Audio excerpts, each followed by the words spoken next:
Hey guys, tonight we settle into the soft flicker of candlelight in a damp stone room, where the only sound is the scratch of a quill and the distant echo of bells marking vespers. You're seated at a rough-hewn desk, its surface worn smooth by decades of scribes. Across from you, a monk stares out the tiny window slit, not at the view, it's mostly moss, but into the cavernous depths of his own soul. His robes are coarse, his sandals dusty, and he hasn't smiled since the last feast day, which was some time before Lent. He sighs, again, and you start to suspect that this man's sadness isn't just a passing thing. It's medieval. So, before you get comfortable, take a moment to like the video and subscribe, but only if you genuinely enjoy what I do here. Let me know where you're tuning in from and what time it is. We're building a sleepy little village here, one slow heartbeat at a time. Now, dim the lights, maybe turn on a fan for that soft background hum, and let's ease into tonight's journey together. You can practically feel the chill in the air, the kind that settles in cloisters and refuses to leave, like that one guest who brings their emotional baggage and then moves in. Sadness, in the medieval world, wasn't some vague notion of feeling blue. It had structure. It had theology. It had its own costume, personality, and occasionally its own designated bedchamber. People believed sorrow was more than just a feeling. It was a presence, something that sat heavy on your chest like a wet woolen tunic. Imagine the weight of a world where the soul was seen as a battleground, and sadness wasn't just a visitor, it was a combatant. Was it sin? Was it demonic oppression? Or simply bad digestion? Maybe all three on a particularly unlucky Wednesday. Now, if you'd wandered into a monastery back then and confessed that you felt low, you'd be met with a variety of responses, some deeply compassionate, some alarmingly surgical. A priest might have told you to meditate on Christ's suffering until your sadness became sanctified. A physician, if you were lucky enough to find one not covered in leeches or on break bleeding a night, might mutter something about your black bile rising. The idea that your mood had substance, that it physically clung to you, gave people a strange kind of comfort. If it has a weight, it can be lifted, right? Right? Of course, what counted as a cure often made things worse. One early recommendation: drill a small hole in your skull to let out evil spirits. You probably won't survive this, but your humors might realign on the way out. Even those who lived quiet, pious lives, like monks and nuns, weren't safe. In fact, they were more prone to certain forms of sadness, particularly acedia, a soul-sinking kind of despair that hit hardest just after lunch. Seriously, scholars called it the noonday demon, because what better time for existential dread than between matins and your next turn churning butter? Historians still argue whether this cloistered sorrow was a reflection of genuine mental health struggles or merely a byproduct of isolation, rigid schedules, and a diet that could be politely described as beige. So, here we are in that small stone room, feeling the first echoes of a sadness that isn't modern, isn't chemical, and isn't even yours, but it is real. It seeps in like fog under a door. It wears a robe. It chants softly, and it waits for you to understand it. You sit with that silence for a while, feeling the heavy airs settle in your lungs. It's not just the musty smell of old books and unwashed tunics. No, there's something denser, like sorrow itself is a living thing in here, drifting through the cracks in the stone walls, lingering on the monk's breath, even soaking into the candle wax. And if you were to ask any decent medieval physician, they'd tell you exactly what was to blame: black bile. Not metaphorical, poetic black bile, actual bodily black bile. Because according to the ruling medical theory of the time, shout out to Hippocrates and later Galen, you, dear listener, are a squishy, temperamental stew of 4 fluids called humors: blood, phlegm, yellow bile, and the star of our sad little show tonight, black bile, which, if it's sloshing around in abundance, supposedly makes you melancholy, moody, and especially fond of poetry while sighing dramatically. Black bile wasn't just a theory. It was a lifestyle diagnosis. If you seemed withdrawn, moody, or especially fond of poetry, people would start eyeing you with concern. "Nah, he's a melancholy," they'd murmur, probably while stirring something suspiciously green and bitter into a wooden bowl. To the medieval mind, sadness wasn't some emotional hiccup. It was chemical destiny.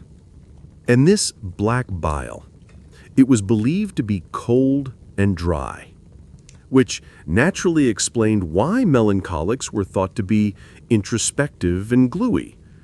Cold and dry people don't party. They write sonnets and worry about the state of their immortal soul. To fix this imbalance, the logic was simple: introduce warmth and moisture. Hence the warm baths, the herbal compresses, the suggestion that you get some sun, if possible. Although if you lived in a rain-prone monastery surrounded by moaning wind and bells tolling for the dead, good luck with that. Your therapist might literally be the guy who also handled the goat ledger. Now, what's especially charming, by which I mean mildly horrifying, is that medieval doctors genuinely believed you could see black bile in the body. Sometimes they'd poke around in corpses or diagnose based on things that came out of people. We won't linger there. And when they saw something particularly gunky and dark, they'd just nod. Yep, that's the sorrow. Some remedies were as simple as feeding the patient warm, rich foods to fight the cold and dry. Others involved bloodletting, of course, because when in doubt, drain something. Historians still argue whether these so-called treatments actually provided psychological relief or just gave people something else to worry about, like surviving the next 24 hours. There's also a strong case to be made that this entire framework was less about understanding sadness and more about categorizing it. If your sorrow fit into a medical model, it was more acceptable. A sad monk was afflicted, not lazy. A grieving widow was melancholic, not hysterical. There was, in a twisted way, dignity in being out of balance. So there you are again, in the flickering candlelight, with black bile as your unwanted roommate. You aren't cursed. You aren't damned. You're just full of goo. Very depressing goo. But don't worry. Someone's preparing a mug of warm mulled wine and a heated brick wrapped in linen. It might not fix your sadness, but it beats another leech to the elbow. Now that you've got your black bile diagnosis, and probably a few blood-soaked linen wraps drying on a peg, you begin to understand that your sadness isn't some passing fancy. It's structural. A whole worldview is built around it, one where your insides dictate your destiny. And that brings us to your body's inner weather report. Is your soul too cold? Too dry? Congratulations, you might be clinically medieval. See, in this peculiar world of humors, it wasn't just about having too much black bile. Oh no, it was about Balance. Everything was about balance. You, the cosmos, the angels somewhere up there, everyone was supposed to be in a kind of elegant cosmic harmony. If you weren't, something snapped. And the snapping, 9 times out of 10, sounded a lot like a melancholy sigh from under a woolen blanket. The 4 humors weren't just liquids. They were tied to the 4 elements: earth, water, air, fire, the seasons, the ages of life, and even personality types. Black bile, of course, was earth. Heavy, slow, cold. It made you thoughtful, quiet, and existential way before it was trendy. But too much of it? That's when the clouds rolled in, literally and metaphorically. Your skin paled, your eyes lost their spark. You probably started writing unnecessarily long prayers and feeling a weird connection to sad saints in painted manuscripts. And that was just Monday. To fix this, physicians would often reach for lifestyle interventions, though the word lifestyle is doing a lot of work there. You might be told to avoid dry foods, stay away from the wind, or wear wool instead of linen to keep warmth in. Maybe you'd be prescribed a calming music session with a lyre. Or maybe, plot twist, you'd be taken to a garden filled with cheerful plants, which supposedly lifted the spirits. Lavender, basil, rose petals, like aromatherapy but with a chance of goat dung in the breeze. One lesser-known remedy? Emeralds. Crushed. Swallowed. Because nothing screams, "I'm too sad to function," like turning your jewelry into breakfast. Historians still argue whether people actually believed these things worked, or if swallowing a jewel was simply a great distraction from the crushing weight of existence. Probably both. Meanwhile, emotional states were grouped into neat, melancholic categories. Were you natural melancholic, accidental melancholic, or essentially melancholic? These weren't insults. They were diagnostics, like medieval astrology with more mucus. This idea that sadness was evidence of internal imbalance had ripple effects. If you were sad, it wasn't you per se. It was your humors, your body, your bile. You could explain it. That meant you weren't weak. You were unbalanced. And balance? That could be restored. The notion of melancholy wasn't simply sorrowful. It had nuance, even depth. A melancholic wasn't just someone who wept. They were contemplative, cautious, maybe even wise. Think of it like the OG version of being deep. Sad, but make it intellectual. Sad, but also probably painting icons or translating Greek in your spare time. And so you sit in your monk's cell or in your damp manor bedroom with the vague comfort of knowing that your soul's aching weight has a name, a category, and at least 2 handwritten recipes involving honey, garlic, and suspicious amounts of wine. By now, you've probably realized that in medieval times, emotions came with a forecast. And sadness? Sadness was almost always described as cold and wet. That's right. Your feelings had weather conditions. They weren't just moods. They were microclimates.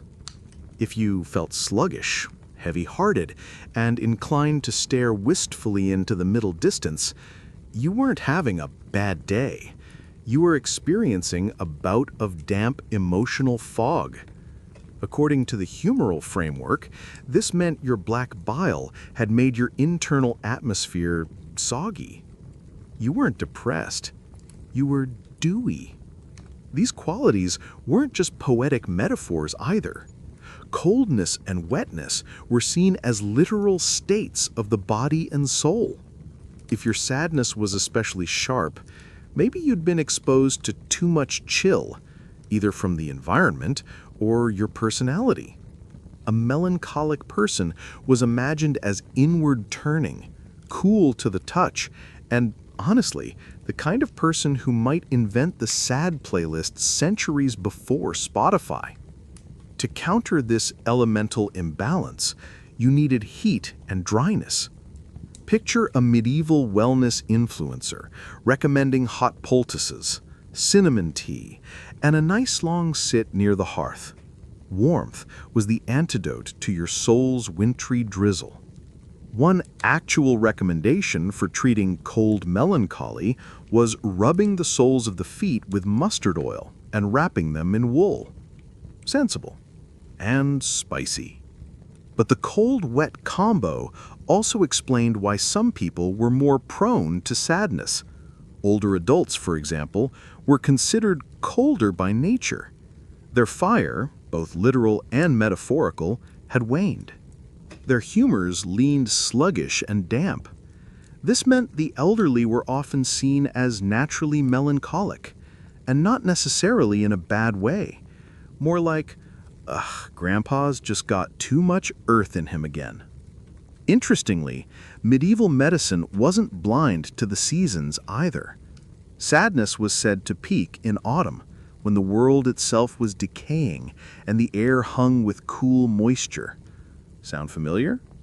Welcome to medieval seasonal affective disorder, brought to you by the falling leaves and the smell of smoke in the air. No light therapy lamps, though, just prayers, and possibly a bonfire of melancholy herbs. Some fringe thinkers believed that emotional states could also be transmitted through cold objects or spaces. Sitting on a stone bench for too long? That might dampen your spirits. Sleeping too close to the floor where the earth's chill crept up? Dangerous for your soul. This is probably why your medieval bedroom had thick curtains, animal skins, and the occasional sleeping chicken for warmth. Sad but feathered. And of course, historians still argue whether these environmental treatments actually worked on any physical level, or whether the care and ritual itself provided the comfort. Was it the warmth, or the act of someone preparing it for you? Hard to say. But either way, the logic was comforting in its own strange way. If sadness had qualities, those qualities could be countered. And now that you're toasty by the fire, wrapped in a robe that smells faintly of smoked thyme and despair, it's time to talk about the real heavy hitters of medieval sadness treatment. 2 words: boiled cabbage. Oh yes, nothing quite says healing the soul like damp, overcooked vegetables and the sharp tug of a bloodletting cord. Let's start with the food. Medieval medicine believed strongly in dietary balance, and not the modern kind where you cut carbs and cry into a rice cake. No, this was about countering your humoral excesses with food that had the right elemental qualities. Sadness was cold and dry? Then eat warm and moist. Cue the cabbage. Especially when boiled into mush, it was considered soft, digestible, and emotionally soothing. Think medieval soup for the soul, minus the comfort or flavor. Some medical texts recommended adding a bit of honey or wine to your cabbage broth, not because it tasted good, God forbid, but because both were considered warming. Sweetness was believed to lift the spirit, and warmth to correct the humor. Add a chunk of boiled parsnip, and congratulations, you've just eaten the world's saddest stew. And if food didn't cut it, that's when things got more medieval. Enter the barber surgeon. Yes, the man who trimmed your hair and your veins. The logic behind bloodletting was that you had too much of something inside you, black bile often, and the only reasonable thing to do was to leak it out from your arm, or your ankle, or in the worst cases, your temple. This wasn't some fringe practice either. It was mainstream.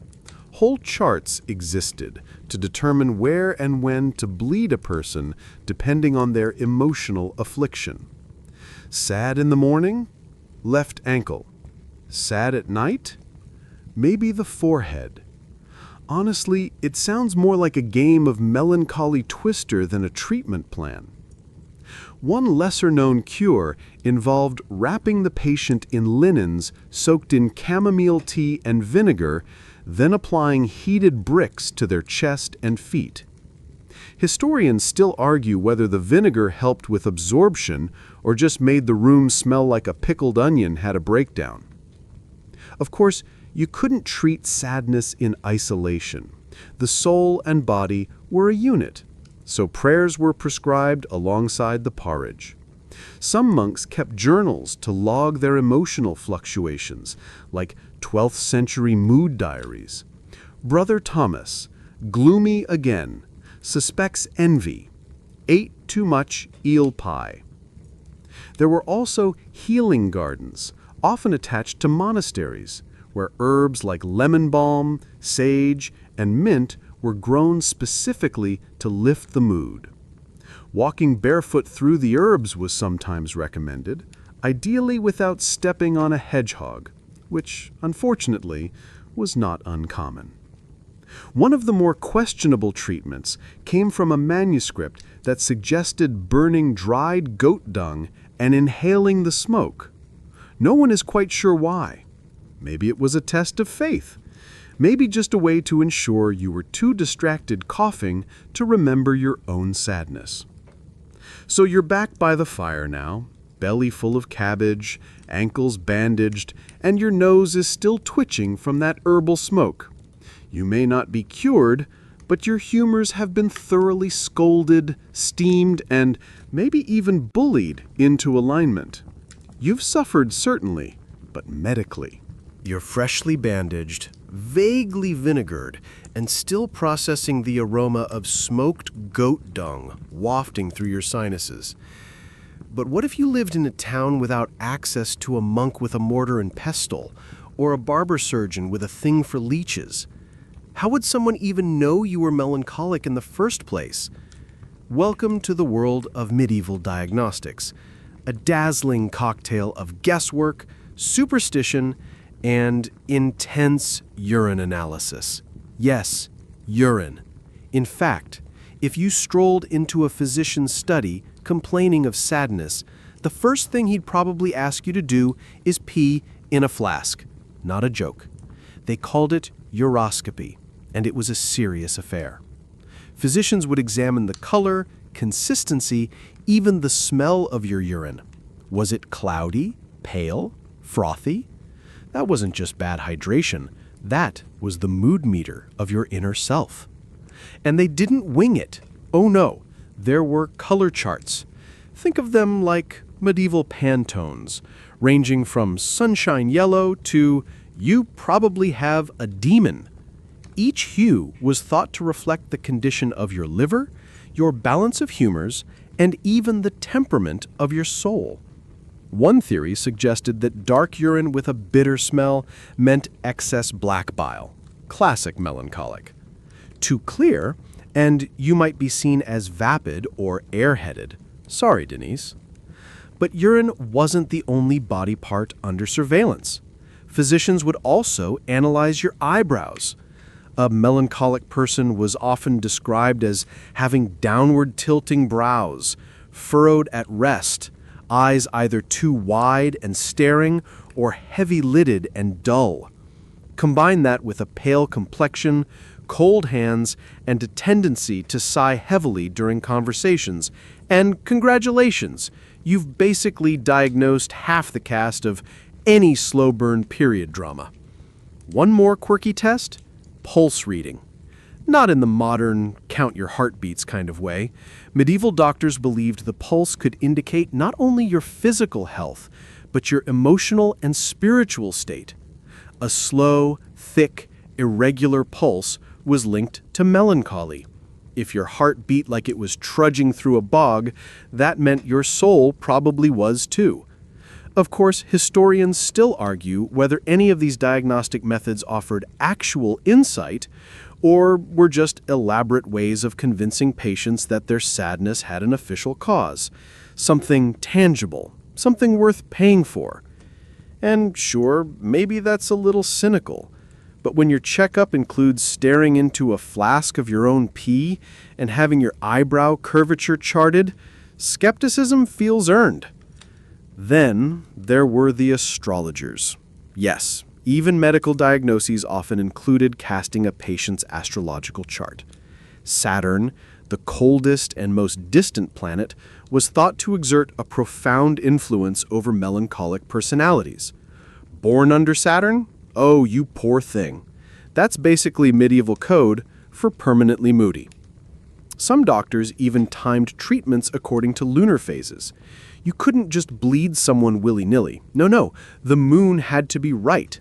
Try explaining that at your next checkup. Sorry, we'll remove your spleen after the waning crescent. So, here you are again, sitting still while a man squints at your flask, squashes your eyebrows between his fingers, and hums quietly while checking your chart against Saturn's latest moves. It's deeply personal, intimate even, and completely baffling. But hey, at least no one's brought out the goat dung. Yet. Your eyebrows have been squinted at, your flask of feelings examined, and you're starting to wonder if your mood isn't entirely your fault after all.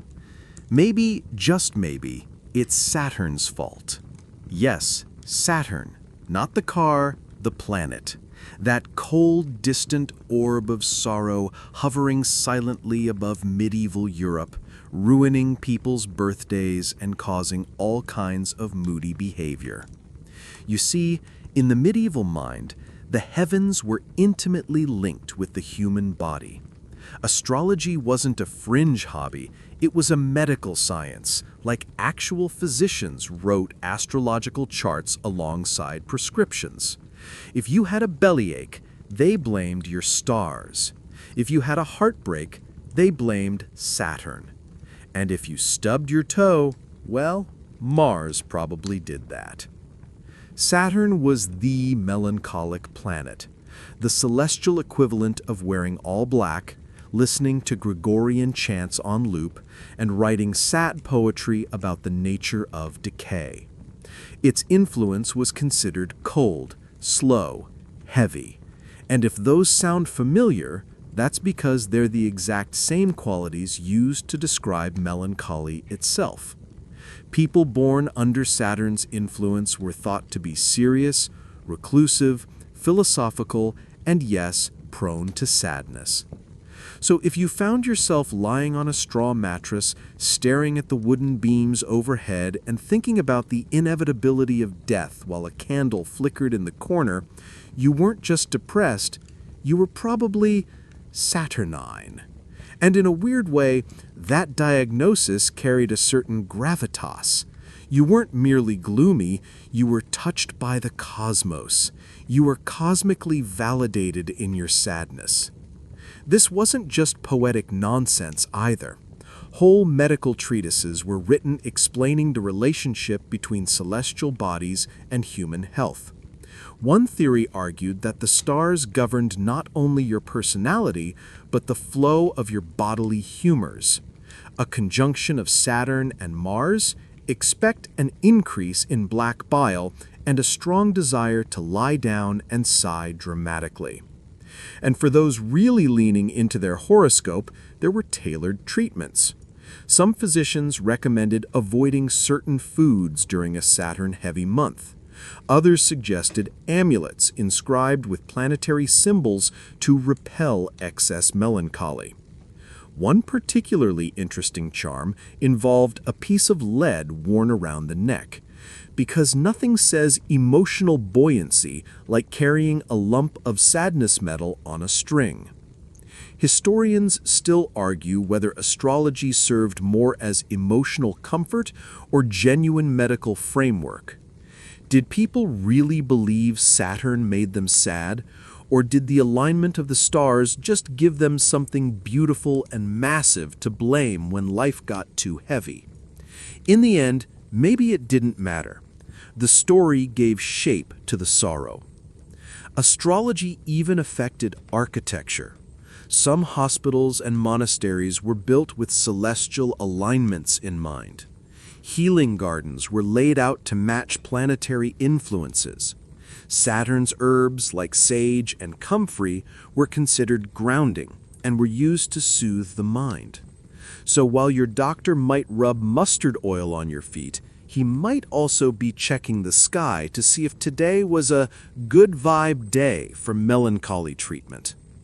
So tonight, as you lie there by the fire, gently steeped in cabbage broth and existential dread, look out the window. Somewhere up there, Saturn is spinning slowly, silently, cold and majestic. And maybe, just maybe, it's nice to imagine your sadness has a place in the stars. And speaking of Saturn, our distant, frigid, celestial overlord of Glum, let's linger a little longer in his orbit. Because not everyone in the medieval world thought being Saturnine was bad. Sure, sadness made your joints ache and your soul feel like it had been wrung out like a monastery dishcloth, but for some thinkers, melancholy was a sign of brilliance. Yep, enter the concept of melancholy as genius. This idea, especially popular among philosophers and early Renaissance thinkers, turned sadness into something almost glamorous. If you were constantly gloomy, hard to cheer up, and prone to staring off into space mid-conversation, it didn't necessarily mean you needed a bath and a bloodletting. It might have meant you were gifted. Emotionally tortured, yes, but intellectually blessed. This wasn't random wishful thinking. It was backed, in the medieval way, by Aristotle himself. The medieval version of Aristotle's now lost text Problems included a passage that asked, "Why is it that all men who have become outstanding in philosophy, politics, poetry, or the arts are melancholic?" Well, now that's an academic mic drop. Avicenna, one of the great Islamic physicians of the time, also contributed to this theory. He linked melancholy to overactive imagination. Too much black bile didn't just make you cry, it made you see things, hear things, dream things. You might be sad, but you were probably composing stunning illuminated manuscripts or inventing musical instruments made of goat platters. Silver linings. So if you were a poet who wept into your quill, or a philosopher who spent more time pacing than speaking, you weren't broken. You were tuned to a frequency the rest of the world couldn't quite hear. Naturally, this became incredibly popular among elite scholars. "I'm not socially awkward," they'd say, eyes rimmed with soot and sleep deprivation. "I'm Saturnine." And this reverence bled into art, literally. Many religious depictions of prophets and saints were portrayed as sad-eyed, slow-moving, draped in dark robes. Even the Virgin Mary was often painted as steeped in sorrow, her expression serene but heavy. Suffering, it seemed, was the watermark of spiritual and intellectual depth. There were even manuals for how to manage your divine melancholy. Don't get too cold, eat warming foods, avoid the wind, and for the love of God, don't spend too much time alone in a dark room. Which is ironic, because many of the people following these guides lived in dark rooms, alone, on purpose. One quirky remedy for the philosopher's sadness? Listening to specific types of music played on the lute or psaltery, gentle, plucky tunes that tickled the soul just enough to remind you of sunshine, without being so upbeat that they shattered your inner brooding, because no one wanted to go full madrigal when they were trying to have a deep thought. Historians still debate whether this romanticization of melancholy was an accurate reflection of social belief or just the projection of a few moody scholars onto the rest of society. But it stuck. And it changed the way sadness was viewed.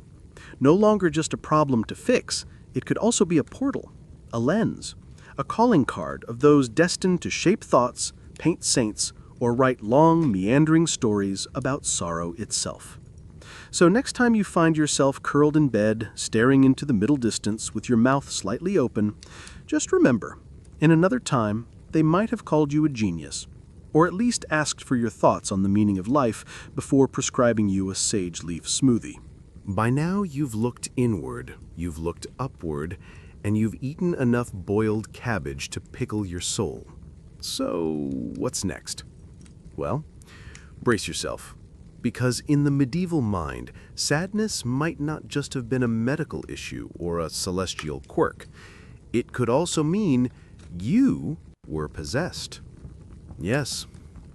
Tucked somewhere between the cold dampness of black bile and the contemplative aura of Saturn was a darker possibility. Your sadness had a roommate, and it might be demonic. Imagine this. You're lying in bed, shivering even though it's midsummer. You haven't eaten in days, your thoughts feel heavy and hostile, and no amount of prayer seems to soothe you. Back then, someone might have peeked in, crossed themselves, and muttered, "Ah, the devil's taken a liking to this one." You see, medieval theology didn't really separate the physical, the emotional, and the spiritual the way we do today. They were all entwined like a particularly messy braid. So, when someone was overcome with deep sorrow, especially that kind of sadness that looked like despair, withdrawal, or deep anxiety, it wasn't just unfortunate, it was suspicious. Some monks even described depression-like symptoms as the devil lying on the chest. Sound familiar? It's practically a word-for-word account of sleep paralysis, but back then, there was no scientific explanation.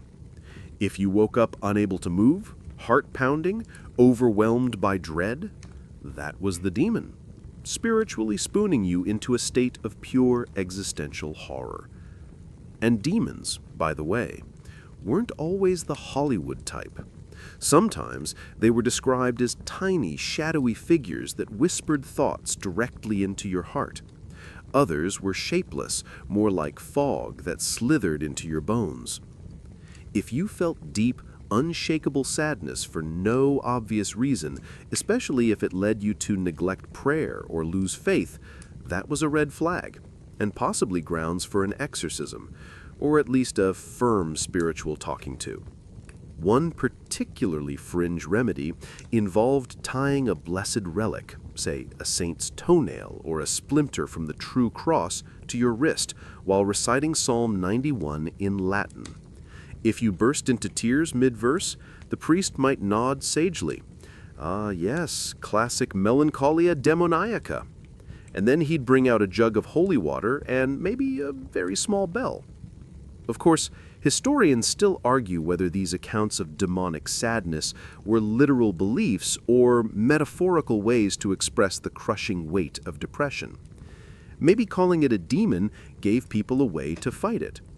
You can't argue with an emotion, but you can cast out a devil. With enough chanting, salt, and slightly too enthusiastic slapping. Interestingly, this belief coexisted with the medical view. Some physicians saw sadness as a humoral issue. Others thought it was demonic. And some, just to cover all their bases, said it was both. That way they could prescribe both a laxative and an exorcism. A true medieval combo meal. So now you're back in your room, candlelight flickering, a dried saint's relic tied around your wrist, and a faint draft moving the tapestry just slightly too much. Is it the wind or something else?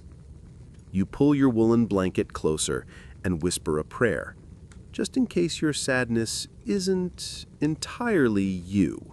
So, here you are, mentally pacing the stone corridors of a monastery, wondering how anyone made it through a single day without a podcast or a therapy goose. And you begin to realize these monks, drowning in schedules and sorrow, got very creative with how they cried. Not just when or why, but how. Welcome to the age of crying in Latin. You see, if a monk felt sadness rising, like bile, or Saturn's shadow, or that demon sitting in his favorite corner, they didn't just cry, they channeled it into psalms, into chants, into long, eloquent Latin laments that made modern poetry look like doodles in a high school planner. The most popular tool for weeping with a purpose was the Book of Psalms. It was considered the perfect expression of human emotion, especially the raw, tear-streaked, everything is dust parts. Many monks memorized all 150 psalms, so when the sadness hit, they had a ready-made playlist of holy breakdowns.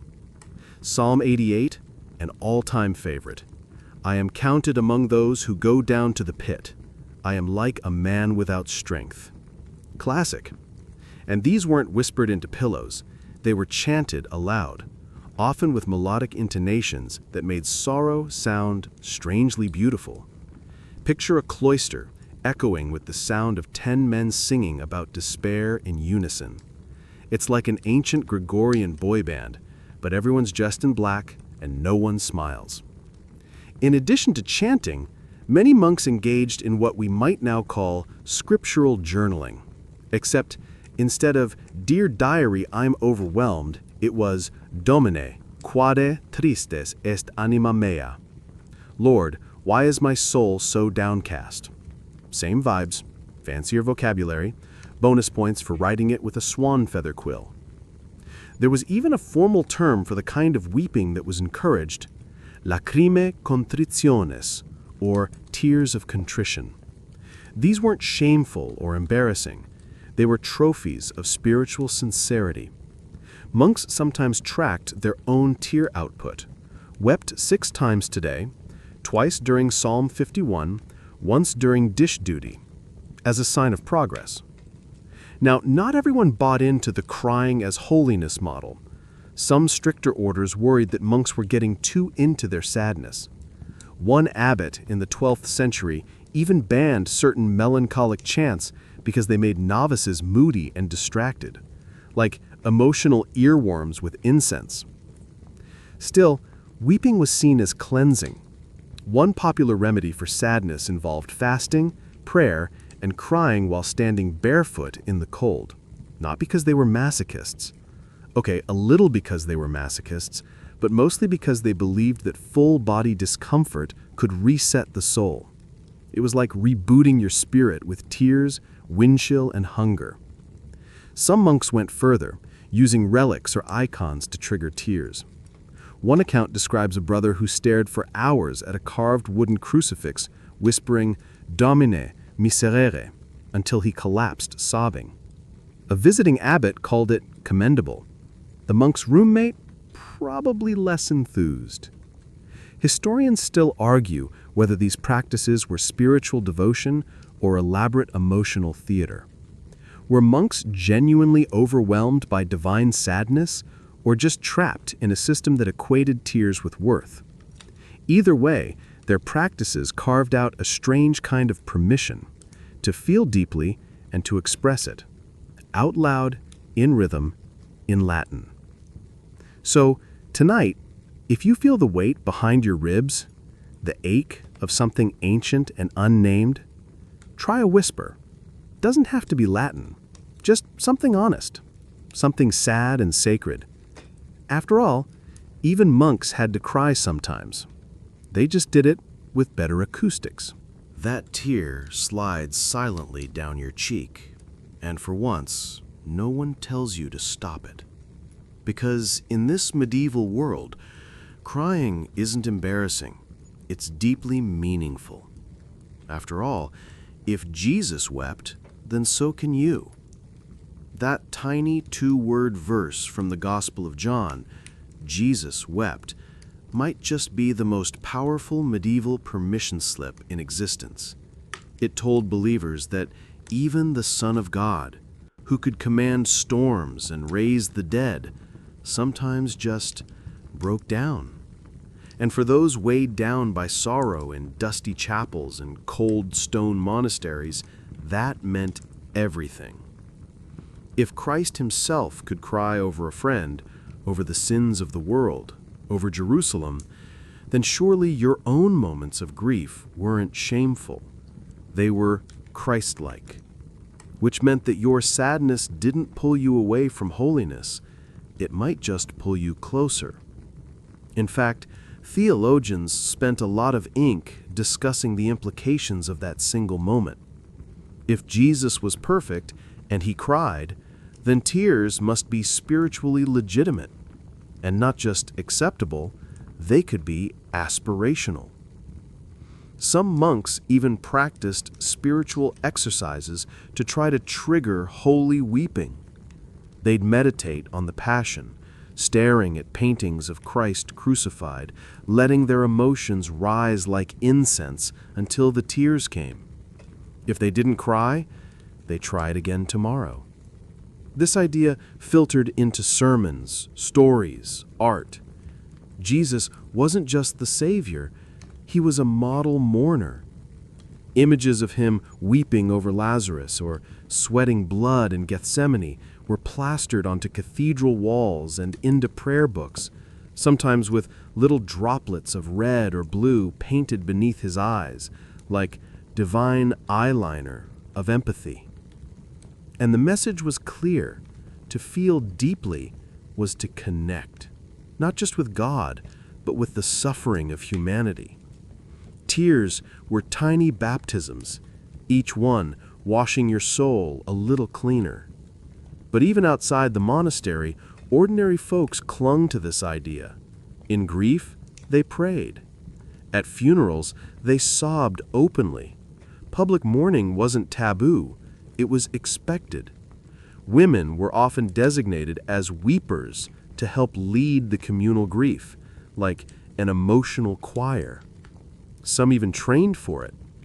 You'd cry at a funeral? Of course you would. Jesus did. And it wasn't just funerals. People cried during pilgrimages, cried during processions, cried when the host was elevated at Mass. And sometimes they cried when no one else was around, kneeling before a saint's relic, whispering their burdens into the ear of a painted icon. One lesser-known remedy for deep sadness was pilgrimage to a church that housed a famous relic, say a splinter from the true cross or a scrap of the Virgin's veil.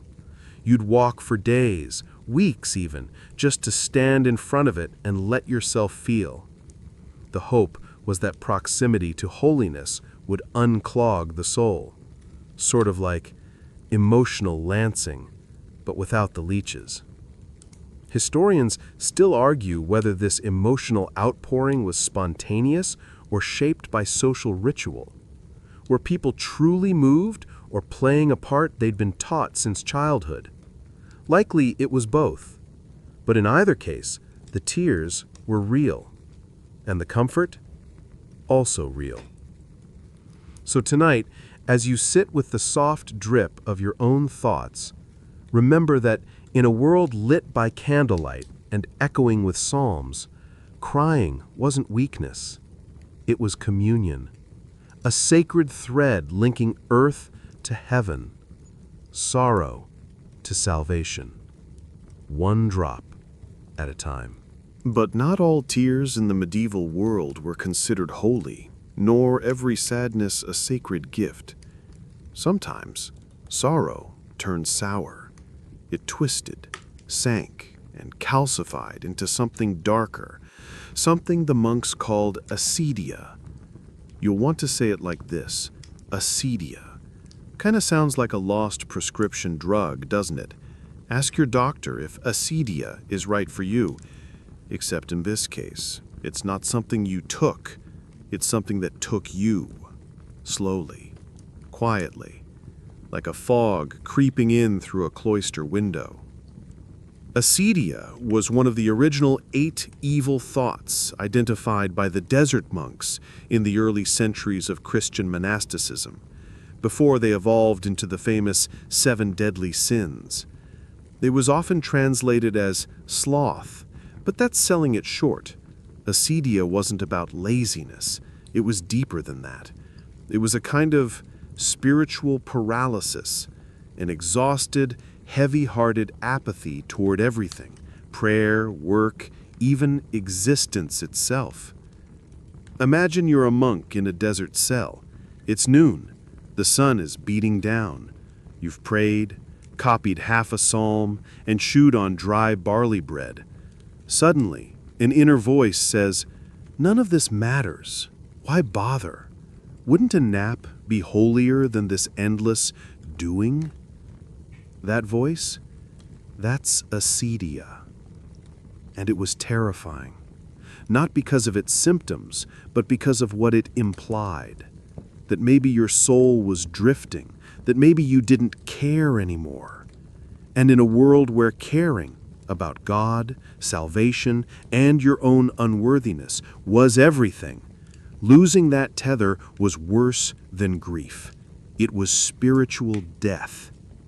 Monks wrote about acedia with the urgency of people describing an enemy at the gates. It struck hardest around noonday, when the heat bore down and the routines began to feel like shackles. That's why it was called the noonday demon. Not because it showed up in the night, but because it attacked when everything was visible, when you should have felt your strongest. And here's the thing. Acedia looked a lot like depression. Fatigue, withdrawal, irritability, a sudden urge to lie down and stare at the ceiling beams while contemplating the void. But to the medieval monk, this wasn't mental illness, it was a threat to the soul. Some tried to cure it with prayer, others by increasing manual labor. One well-known remedy? Sweeping the floor more aggressively. The theory was, if the devil's whispering despair into your ear, drown him out with the rhythmic swish of straw on stone, productive and penitential. There were also more elaborate cures, chanting the psalms aloud, clutching relics, pouring cold water over the head mid-prayer, highly underrated if you ask me. And, in some communities, confessing your feelings of despair to a superior monk who would then remind you that yes, this is temporary, and no, you're not the worst soul in the abbey. Probably. Historians still argue whether acedia was an early recognition of depression or just a convenient name for spiritual burnout in extreme solitude. But the fear it sparked was very real, because if sadness turned to apathy, and apathy to detachment, where would that leave your soul? So tonight, as the room grows quiet and the last candle stutters, you imagine that ancient noonday demon shifting in the shadows, drowsy, heavy, silent. But you know its name now. You know its shape. And somewhere, a broom is waiting. And now that you've met the noonday demon, sulking in the corner with a half-eaten crust of barley bread and the spiritual energy of a soggy blanket, let's talk about where this all tended to happen. Because if acedia had a favorite hangout spot, it wasn't the battlefield or the village tavern. No, it was the monastery. The quietest, holiest, most meticulously scheduled place on earth. A place where sadness had all the room it needed to stretch, sigh, and settle in for the long haul. Monks were the spiritual athletes of the medieval world. They lived structured lives, praying, fasting, copying texts, working the land, all in pursuit of divine closeness. But this holy routine, ironically, could also become a kind of existential trap. The very isolation that brought them closer to God also left them exposed to the creeping claws of melancholia. Imagine it. You wake up before dawn, your blanket made of rough wool, your bed a wooden plank. You chant in Latin for an hour, eat something that could generously be called porridge, then spend 6 hours illuminating a manuscript about martyrdom. And this is Tuesday. Eventually, the question sneaks in. Why am I doing this? Why all the fasting, the kneeling, the copying of yet another passage about divine wrath? That's acedia whispering, asking if this slow, pious life means anything at all. especially when the days start to blend together like watery ink. One 5th century monk, Evagrius Ponticus, described acedia as making the day feel 50 hours long. Monks would watch the sun crawl across the sky like a bored snail and feel a suffocating urge to leave their cells, to walk, to wander, to do anything but stay and pray. It was spiritual claustrophobia. But the church didn't just shake its finger and say, cheer up. They recognized acedia as a real spiritual affliction. Dangerous, yes, but also treatable.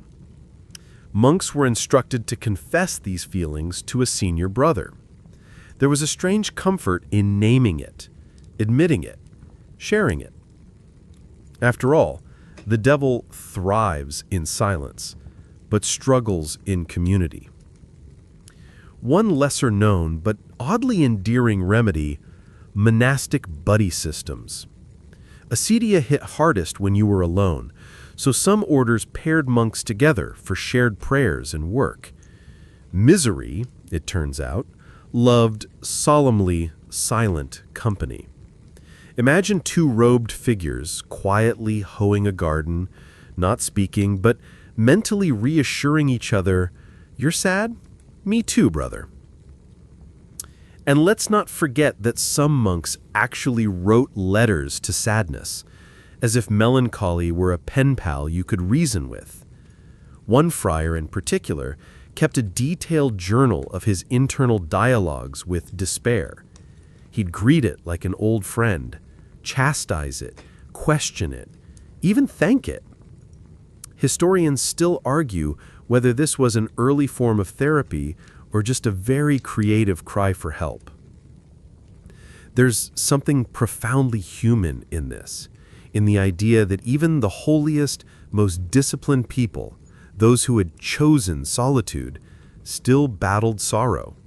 That beneath the chants and the candlelight, they too had longings, doubts, and mornings where they just wanted to pull the hood over their head and pretend the bell didn't ring. So as you lie here tonight, cocooned in your own quiet cell of blankets and thoughts, take comfort in knowing this: even monks had midlife crises. Only theirs came in Latin.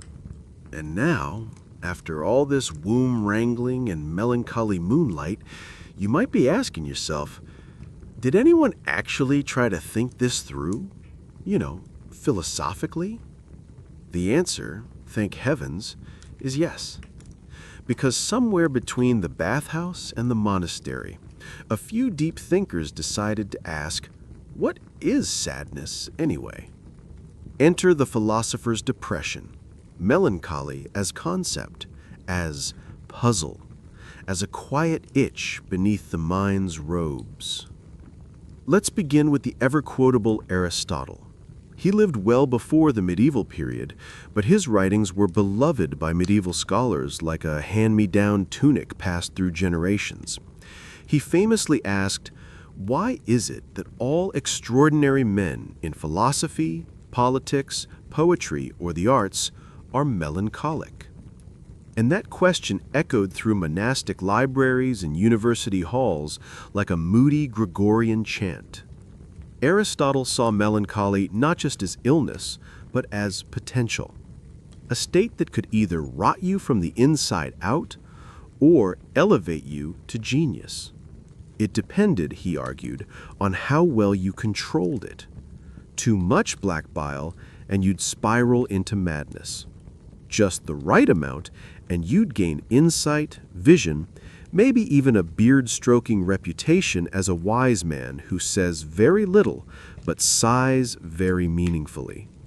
Centuries later, Islamic philosopher-physician Avicenna, also known as Ibn Sina, took Aristotle's ideas and ran with them, specifically through the halls of Persian medicine and into the medieval West. He wrote extensively on melancholy in his Canon of Medicine, describing it as a disease of the imagination. Not a flaw, but a condition of thought.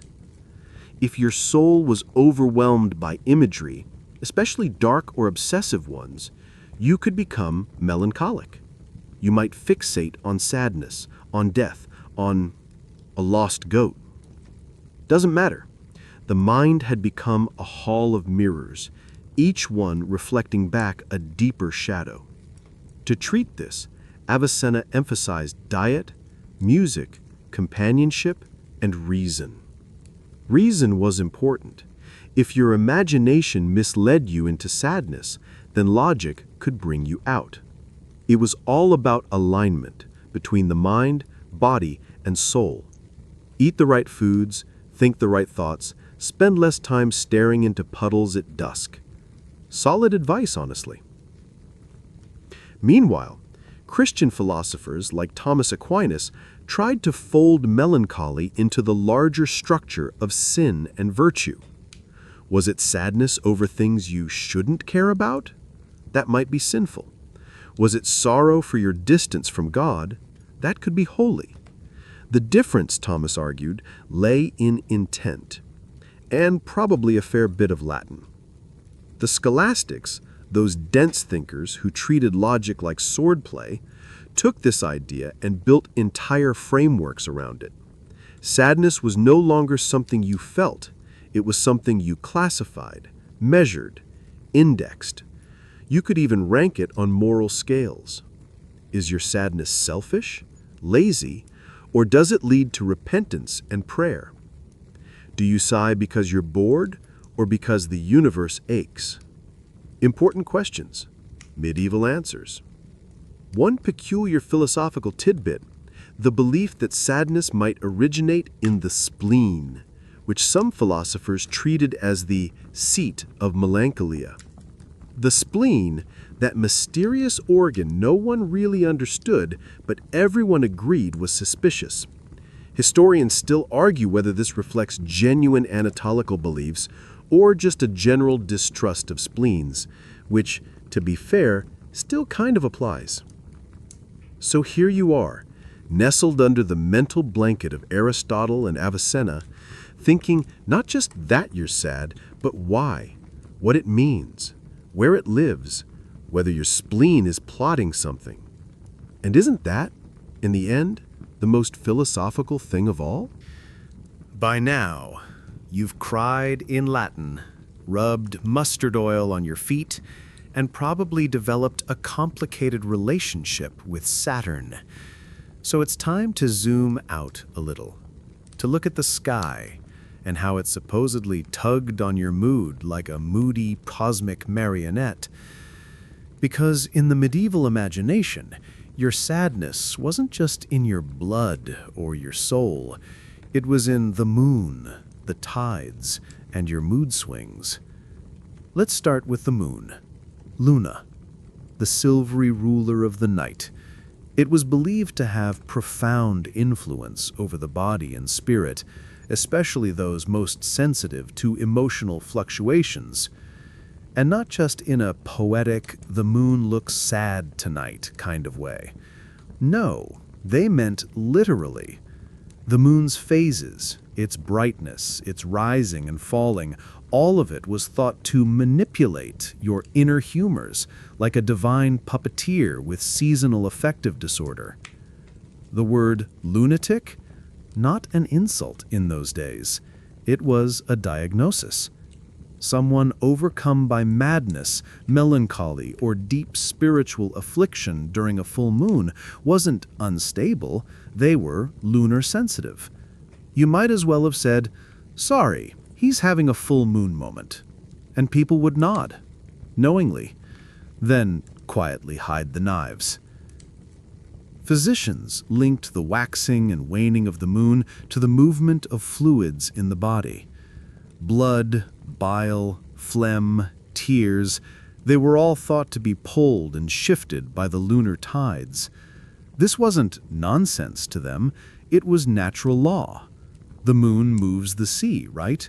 And your body is just a smaller, sadder ocean. Some doctors even timed treatments to the moon phases. Bleeding a melancholic patient? Only during the waning moon, when the body's excesses were believed to drain more easily. Offering herbal tonics? Best done under a new moon, when the body was receptive. Planting basil for cheer? Do it when Luna is strong. Medieval sadness was nothing if not astro-botanical. One truly delightful superstition claimed that sleeping with your face exposed to moonlight for too long could cause lunacy. The cure? Wrapping your head in warm cloth and sleeping with a holy metal under your pillow. You know, just to keep the moon out of your brain. Of course, this lunar obsession wasn't limited to medicine. It crept into poetry, love songs, even legal proceedings. A person who committed a crime under a full moon might be treated more leniently because, well, you know how the moon gets. And some monasteries tracked lunar phases not just for planting herbs, but for predicting emotional dips in the brethren. Brother Matthew's weeping again. Check the sky. Historians still argue whether lunar influence was genuinely believed or simply used as a comforting scapegoat, an elegant way to say, "You're not broken, just moon-touched." But either way, it frames sadness not as a personal failure, but a celestial rhythm. And don't forget the tides. Coastal monks especially believed the ocean's surges mirrored their own emotional highs and lows. If the sea withdrew unusually far from the shore, some would read it as a warning. Sorrow was coming. The soul, like the tide, would recede into silence. So as you drift towards sleep, you imagine the moon outside your window, casting soft silver across the roof tiles. Not hostile, not judging, just doing its job. Pulling the oceans, stirring your blood, rocking your melancholy gently like a lullaby.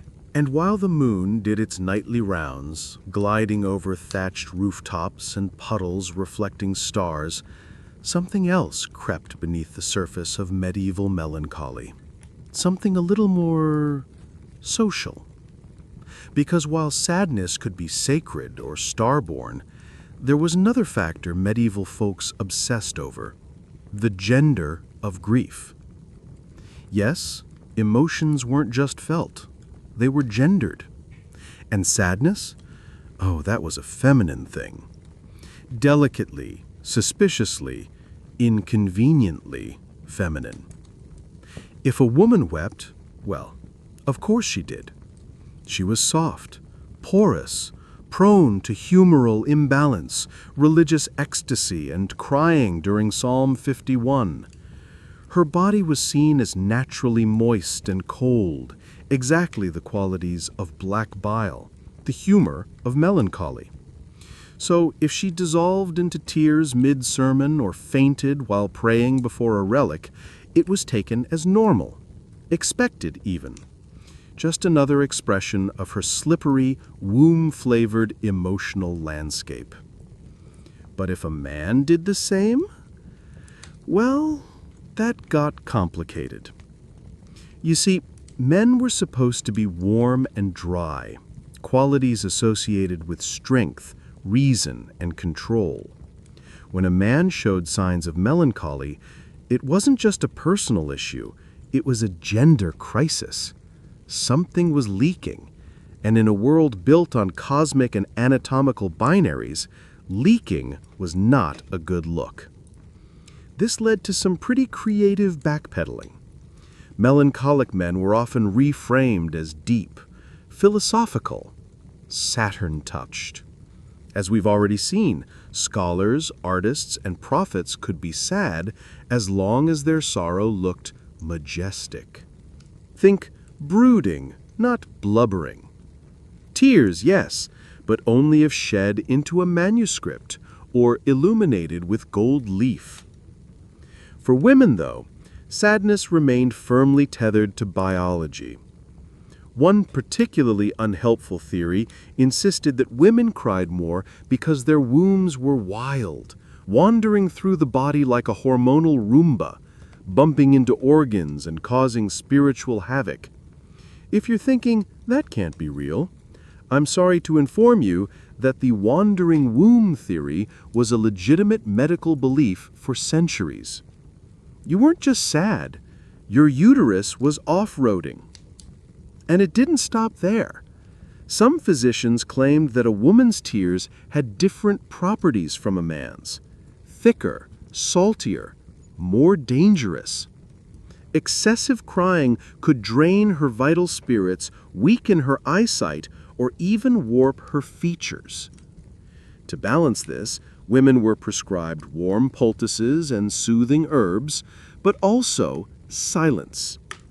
Too much speech was considered as destabilizing as too much weeping.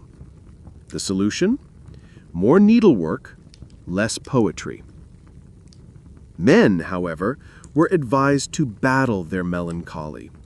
Exercise, fasting, hunting, take up arms against their sadness like it was a physical opponent.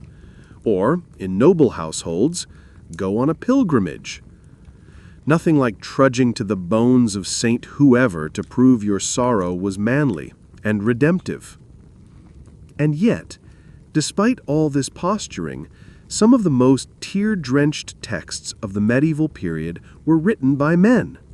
Confessions, sermons, love laments, pages and pages of soul-soggy writing. Historians still argue whether this reflected genuine emotional equality or just a loophole in the system. It's not sad if it's spiritual. So tonight, as you lie under the slow sweep of the moon, wrapped in the quiet weight of your own thoughts, consider this. Sadness, for all its heavenly and humoral labels, is deeply human. And no matter who you are, or when you lived, sometimes the only proper thing to do is weep a little into the candlelight. So, you've seen how sadness was wrapped in silk for saints and stiff upper-lipped for scribes. But when it came to women, melancholy came with a whole extra set of, well, gynecological plot twists. Welcome to the chapter medieval physicians like to file under Bleed the Woman, Blame the Womb.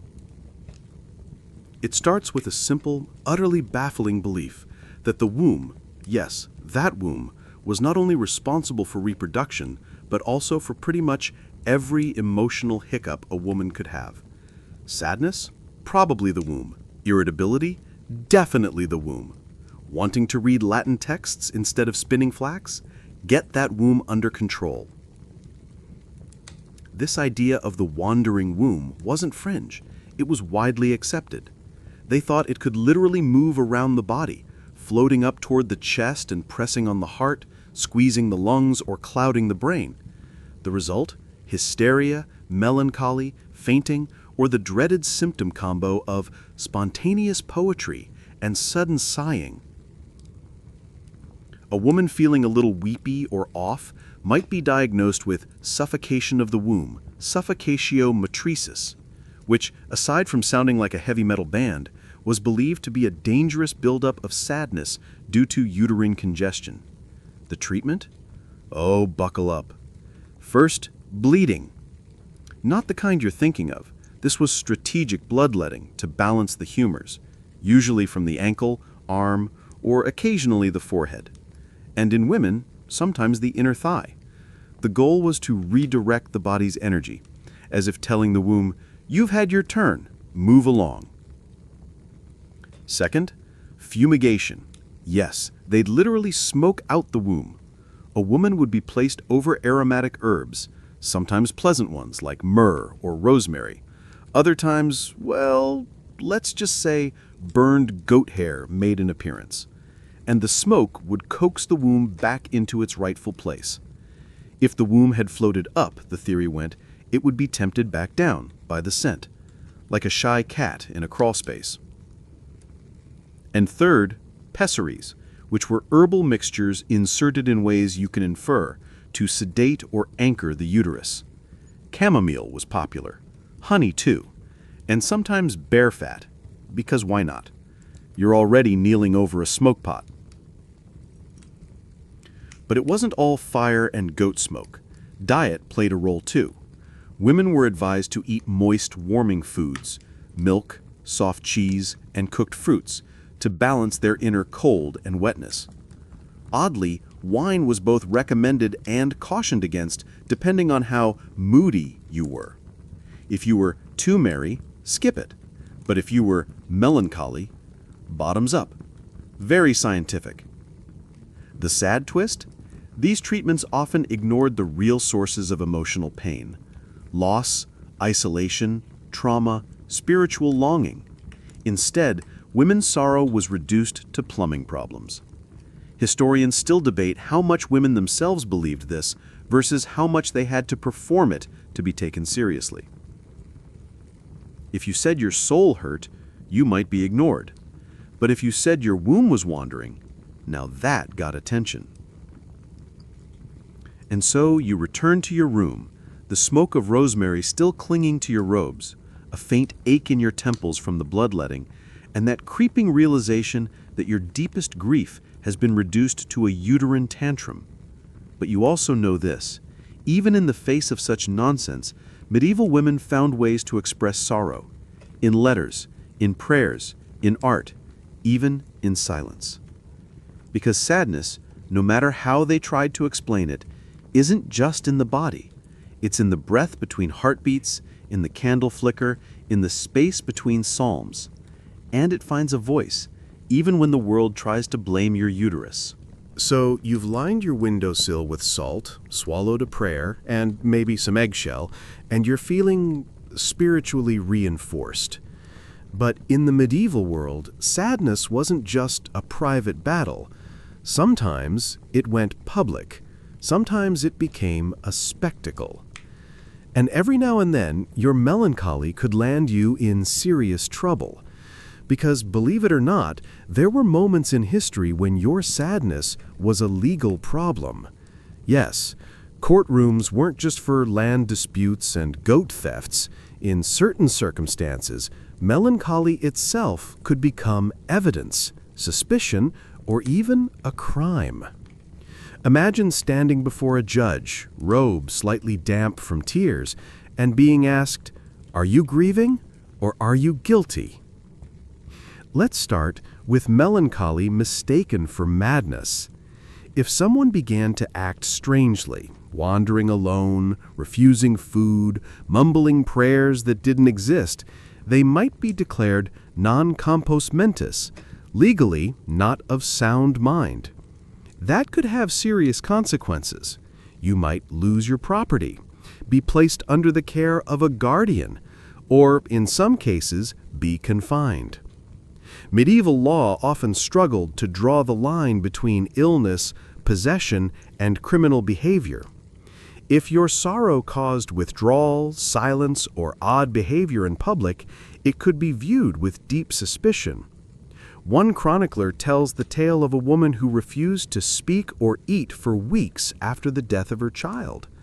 The local authorities eventually forced an inquest, not because they feared for her, but because they feared what she might become.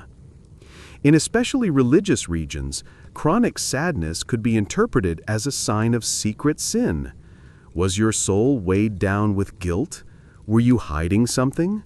Did you cry during sermons, not from piety, but from unconfessed wickedness?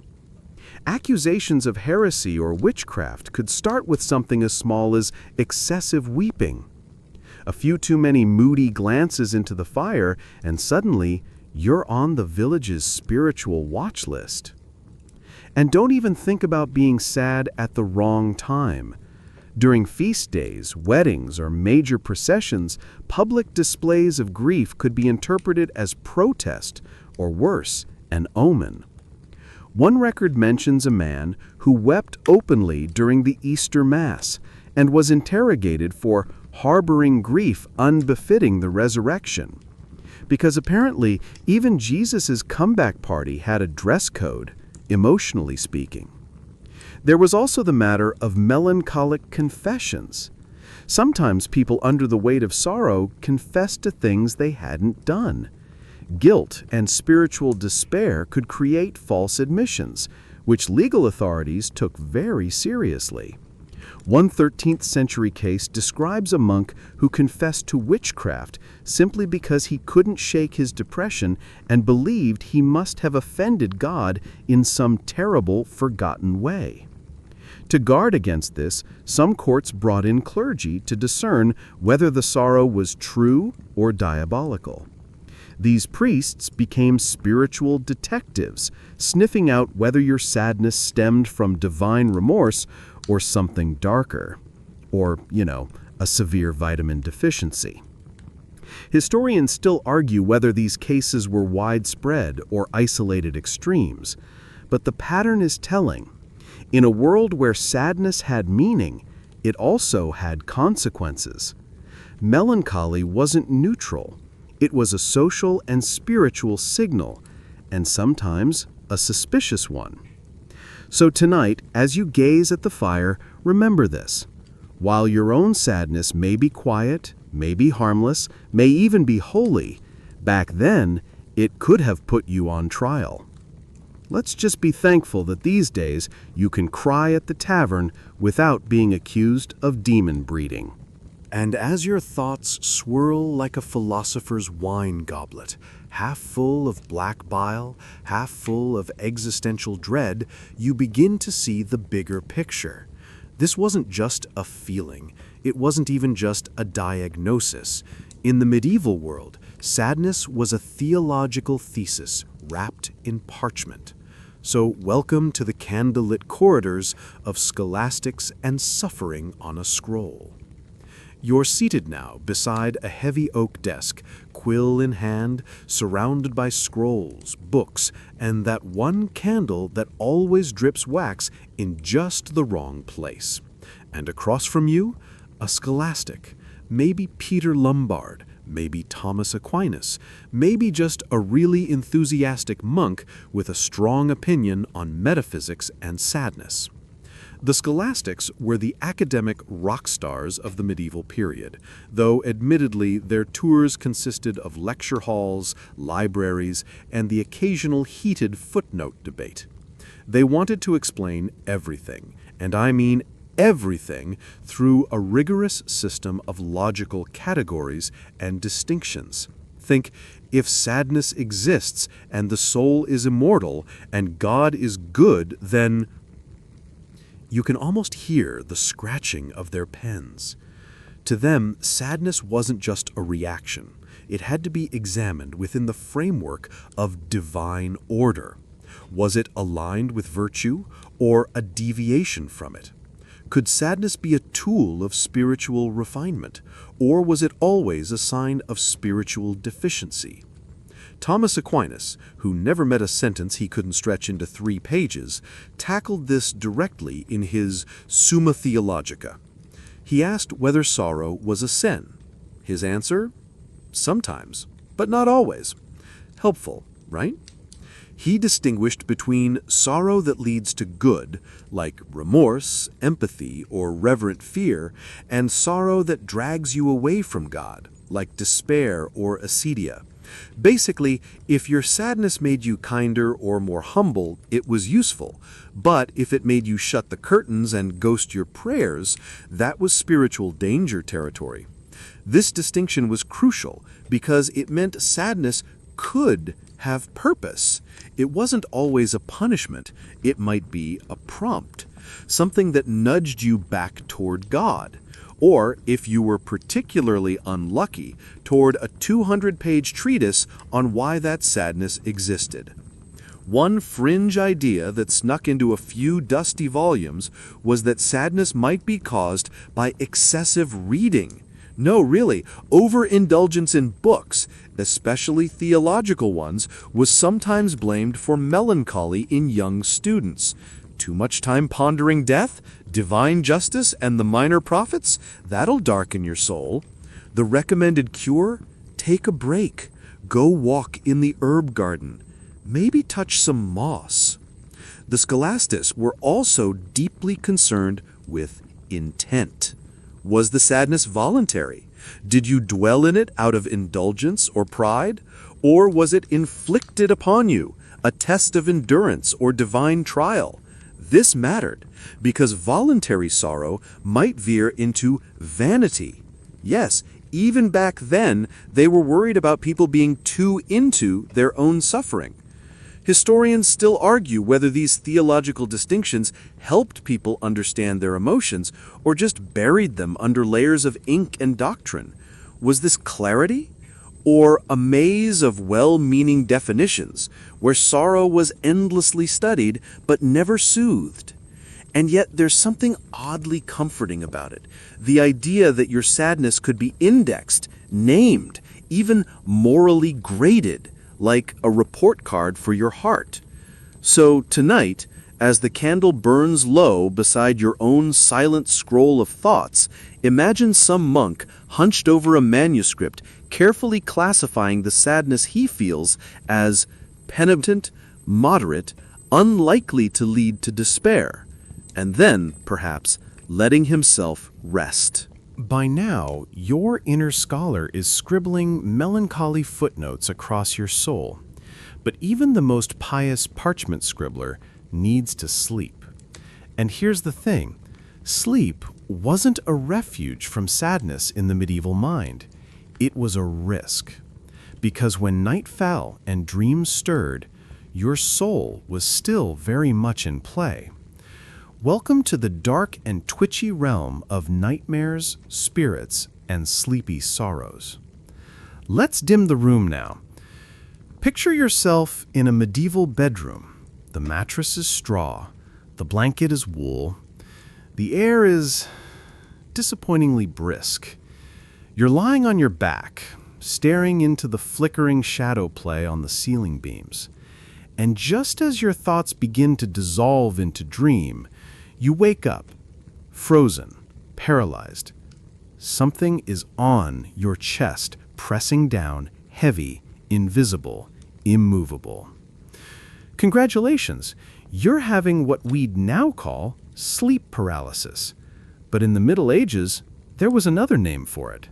The incubus, a demon, usually male, who sat upon you during sleep, stealing your breath and, depending on which text you read, maybe your soul, your virtue, or just your dignity.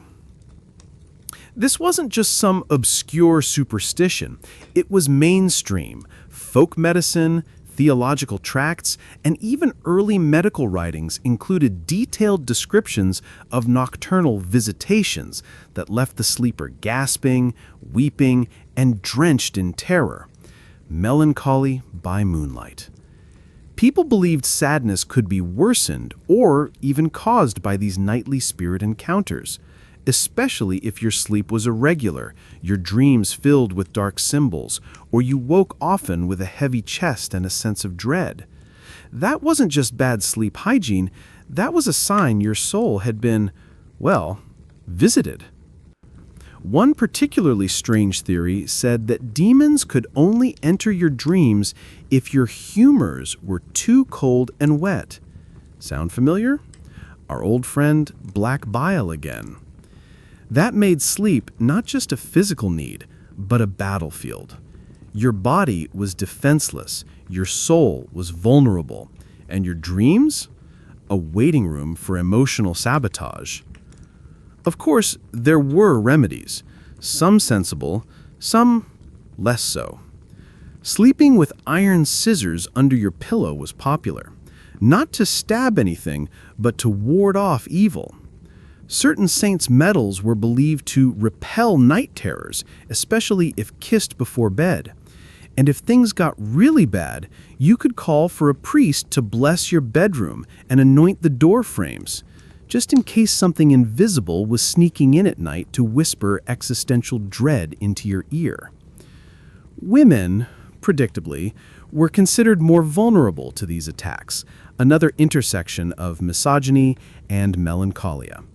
A weeping woman who woke at dawn from disturbing dreams might be suspected of spiritual weakness, or worse, of inviting the visitations with sinful thoughts. It's the medieval equivalent of blaming someone's nightmare on how they were dressed in it. And yet, not all dream sorrow was seen as demonic. Some theologians believed that God spoke through dreams, especially to those weighed down by grief. You might receive a vision of a departed loved one, or an angel, or an overwhelming image of Christ's suffering. In those cases, the tears you woke up with were considered holy, a divine midnight whisper. Historians still argue whether these night sorrows reflected genuine psychological struggles, grief, trauma, depression, or whether the belief in spirits shaped the experience itself. Chicken or spectral egg. Either way, tonight, as you pull the covers a little tighter and listen to the creaks of your room settle around you, remember this: your sadness doesn't sleep when you do. But maybe, just maybe, it dreams. And in that half-waking world between prayers and nightmares, it might find its own kind of healing. You faced off with the noonday demon, wept in Latin, dodged moonlight, and survived a demon spooning you in your sleep. So now, let's say you're a medieval commoner, sad, weary, and just a little too emotionally soggy. You can't afford a monk or a physician. What do? You turn, of course, to the most practical remedies known to your village: tossing salt, carrying talismans, and warding off sadness with whatever semi-magical trinket you can stuff into a pocket. Because in the medieval world, sadness wasn't just a mood, it could be a force, a presence, a spiritual draft sneaking in under the door. And just like you'd plug that draft with rags in the winter, you'd defend your soul with shiny rocks, blessed objects, and very confident herbalists. Let's start with salt. This humble seasoning doubled as spiritual armor. People believed it could purify space, protect from demons, and chase away the creeping fog of melancholia. You might carry a pouch of it in your coat, or sprinkle it around the bed if you were prone to night tears. One recipe even suggested putting a small bowl of salt under your pillow to trap evil thoughts before they enter dreams. Sleep tight. Then there were talismans, charms made from stones, metals, and sometimes animal bits. A common one was a piece of jet, which is a type of fossilized wood, not a fancy black stone from a wizard's Etsy store. Worn as a necklace or sewn into clothing, jet was believed to absorb sorrow like a sponge, especially if blessed. Think of it as the original emotional support pebble. Some wore lead hearts, tiny charms shaped like, well, hearts, believed to anchor the soul against excessive weeping. The logic? Lead was heavy, sadness was heavy, therefore sympathetic magic. Not the most cheerful accessory, but very on brand. There were also herb bundles, little sachets of rosemary, sage, lavender, and thyme worn around the neck or tucked into belts. These weren't just for smelling nice, though that was a plus. Each herb had an emotional signature. Rosemary for remembrance and mental clarity, lavender to soothe, sage to purify, and thyme to fortify the inward courage. That's right, fortified thyme. Your inner night thanks you. And then, because we're not done, there were word charms, prayers or spells written on scraps of parchment, often in Latin, or badly mangled versions of it, then rolled up and worn in tiny cases around the neck. If you were melancholy, you might carry a verse from the Book of Psalms or a snippet of a saint's prayer, sealed inside a leather pouch. Protection by proximity. One curious fringe example? A charm written on eggshell, soaked in wine, and swallowed, meant to bind the melancholy to the stomach and expel it with the morning wind. Yes, that's a very poetic way of saying sadness fart. Historians still argue if this was meant symbolically or if medieval people were just really committed to, well, full-body exorcisms. Of course, skeptics existed. Some theologians condemned these practices as superstition, bordering on sorcery. But for many, especially the poor and the forgotten, these charms were hope. And sometimes hope is the strongest antidote of all. So tonight, you tuck a sprig of rosemary under your pillow. You trace a tiny cross in salt on the windowsill. And maybe, just maybe, your sadness respectfully stays outside. You've been comforted by dogs, serenaded by parrots, and gently flapped at by therapeutic pigeons.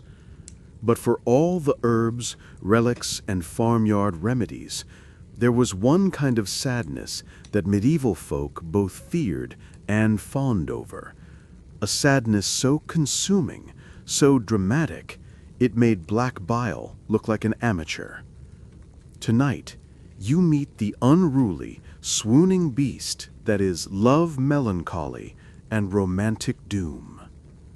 Now, to be clear, medieval people didn't treat love as something light or sweet. It was not the kind of thing you doodled in the margins of a parchment. No, love was dangerous. A force that gripped your soul, muddled your humors, and dragged you into spiritual peril. It was, quite literally, a diagnosis. Physicians and poets alike described love melancholy, sometimes called amour herois, as a form of disease. The symptoms? Rapid heartbeat, sleeplessness, loss of appetite, sudden poetry, a tendency to wander aimlessly while sighing toward the horizon. If you've ever felt sad while making eye contact with a lute, you've been there. One medical case from the 12th century described a young man who was pale, feverish, and unable to speak.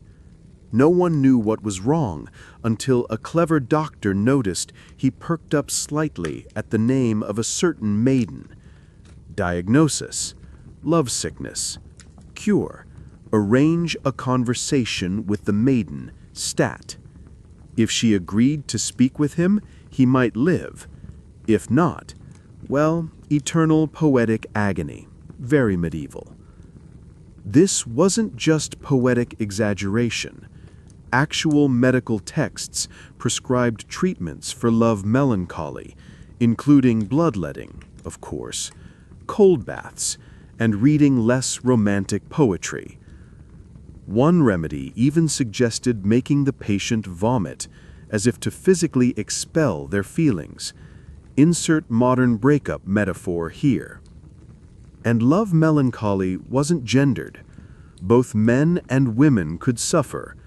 But while men were often portrayed as noble sufferers, think knights writing sonnets while bleeding from minor jousting wounds, women's love melancholy was more likely to be treated as a moral failing or a womb-related incident, because of course it was. Still, even in tragedy, there was romance. Troubadours and courtly love poets elevated melancholy into a symbol of depth. To pine was to prove you could feel, that you had a soul, that you were capable of profound, soul-shaking connection, preferably with someone deeply unattainable, like a married noblewoman or a handsome knight who'd taken a vow of silence. And the crying? Oh, the crying! Tears were seen as evidence of devotion. One story tells of a knight who, after being rejected, wept into a piece of parchment and sent it to his beloved. She was reportedly moved, though there's no word on whether she mailed him a handkerchief in return.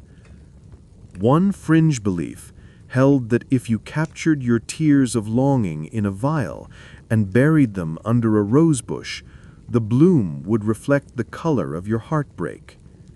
Historians still argue whether anyone actually did this or if it was just a metaphor. But either way, it's a vibe. So tonight, you lie back with your own heart, tired, maybe, a little full, a little bruised. You've loved, you've lost, you've possibly swooned over a parchment poem. And in the medieval world, that wasn't weakness.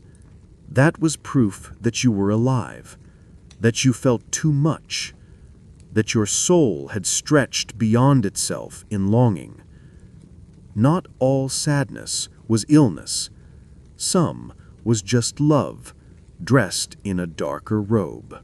And now that you've avoided being burned at the stake for weeping during Mass, you might be thinking, okay, so individual sadness could be seen as dangerous, but what if, stay with me here, an entire village got sad? What if the whole community started showing signs of gloom, grief, or general weirdness? Well, in the medieval mind, that wasn't just a bad day. That was a spiritual crisis. Welcome to the unsettling realm of village sad, village cursed. Picture this. It's early spring. The frost has barely lifted, but instead of joyful planting and mildly flirtatious haymaking, your village is off. The children are quieter. The animals seem restless. The baker sings less. People are dreaming of weeping saints and waking up with heavy limbs. And worst of all, no one laughs during the chicken chasing festival. In the medieval worldview, collective sorrow wasn't just coincidence. It was often interpreted as evidence of divine displeasure or a spiritual infestation. Perhaps someone had sinned grievously and not confessed. Perhaps a relic had been disrespected. Or, cue dramatic music, perhaps a curse had been laid. One common suspect, the evil eye. If one villager was known to brood, glare, or possess too many cats, and sadness followed in their wake, they might be accused of casting a subtle spell, whether they meant to or not. A few weepy mornings and a cow that refuses to give milk could quickly spiral into accusations of melancholic contamination. The solution? Communal purification. Villages might hold penitential processions where everyone marched barefoot, chanting psalms and begging God to lift the unseen sorrow. Sometimes they carried crosses, sometimes just large wooden spoons carved with verses. No one's entirely sure why, but hey, symbolism. In especially spooky cases, they'd drag out the bones of a local saint and do a lap around the fields, because if anyone could cheer up the barley, it was Saint What's-His-Face. Another remedy involved smoke fumigation of homes, where herbs and incense were burned to drive away spiritual sadness. Rosemary, sage, and mugwort were favorites, though mugwort also tended to invite dreams of apocalypse, so it was used sparingly. Children were sometimes passed through smoke rings or dunked in holy water to prevent inherited gloom. Villagers would also examine local events for clues. Was someone buried without proper rites? Did a traveling monk leave behind a cursed manuscript? Did someone, God forbid, skip confession 3 weeks in a row? Melancholy wasn't just felt, it was investigated. One recorded case involved a small hamlet in 14th century France that experienced a wave of unexplained sadness. People stopped dancing, laughter fell away, the cows grew sickly. Eventually, the local priest determined that a traveling juggler had cursed them. His offense? Performing during Lent. The resolution? Public penance, hymn singing at dawn, and a moratorium on juggling for the foreseeable future. Historians still debate whether these accounts point to early understandings of collective trauma or simply show how desperate people were to make sense of suffering. But the pattern is clear. Sorrow, when shared, wasn't seen as random. It was a sign, a warning, a community mirror showing cracks. So tonight, as the wind hushes around your home and the world feels momentarily heavy, you wonder what it would have meant back then. Maybe the well spirits were restless. Maybe someone insulted a saint. Or maybe, just maybe, it was just a quiet Tuesday. No juggler required. So your village has stopped laughing. The juggler's been exiled, and everyone's been ceremonially smoked like an herby ham. It's a little grim. Understandably, you might be wondering, did anyone, at any point, try cheering people up the old-fashioned way? The answer is yes, because sometimes what you really needed wasn't fumigation or fasting. Sometimes what you needed was a joke, or better yet, a professional sad buster in tights. Welcome to the surprisingly emotional world of laughter as medicine, jesters as therapy. That's right. In a time when melancholia could be caused by your spleen, the stars, or a suspicious goat glance, laughter was considered a legitimate remedy. Not just a distraction, but a treatment. Medieval texts often mention hilaritas, a state of joyful balance that helped restore your emotional humors. You weren't just happy, you were healed by it. Enter the court jester. Now, forget the stereotype of the floppy-hatted fool who just told knock-knock jokes in Middle English. The best jesters were sharp, observant, and weirdly philosophical. They knew the art of timing, satire, and how to make the king laugh without getting thrown in a moat. But they also served another quieter role. They soothed sorrow, not just for monarchs, but for courtiers, attendants, even visiting nobles who looked a little too saturnine over dinner. Some rulers even kept jesters close during times of grief. After all, when your castle's cold, your advisor's gloomy, and you've just returned from a crusade where nothing went right, a well-placed one-liner from a man dressed like a tragic tulip might be the only thing between you and full-blown despair. One recorded instance tells of a queen who summoned her jester during a prolonged mourning period, not to entertain, but to grieve with her in absurdity. He reportedly sang sad songs on a lute while wearing a duck on his head, and somehow that helped. Jesters weren't the only mood managers. Some noble households kept storytellers, who were part bard, part therapist. Their stories often involved exaggeration, absurd characters, or miraculous animals with surprisingly relevant advice. The pig who refused to be sad was probably a crowd favorite. And then there was music. Court musicians often played light-hearted tunes during banquets and feast days, but also during times of mourning. The idea wasn't to suppress sadness, but to help shift it, to lift it just a little, like cracking open a window in a smoky room. Lutes, psalteries, flutes, these were your medieval playlists. And let's be honest, no one has ever stayed depressed for long while listening to a guy named Nigel play the rebec. Even physicians sometimes prescribed laughter. There are documented cases of melancholic patients being taken to marketplaces, festivals, or theatrical performances, not for medical intervention, but for emotional disruption. You had to shake the sorrow out, literally, ideally by laughing until you snorted. One fringe method, humor therapy by surprise.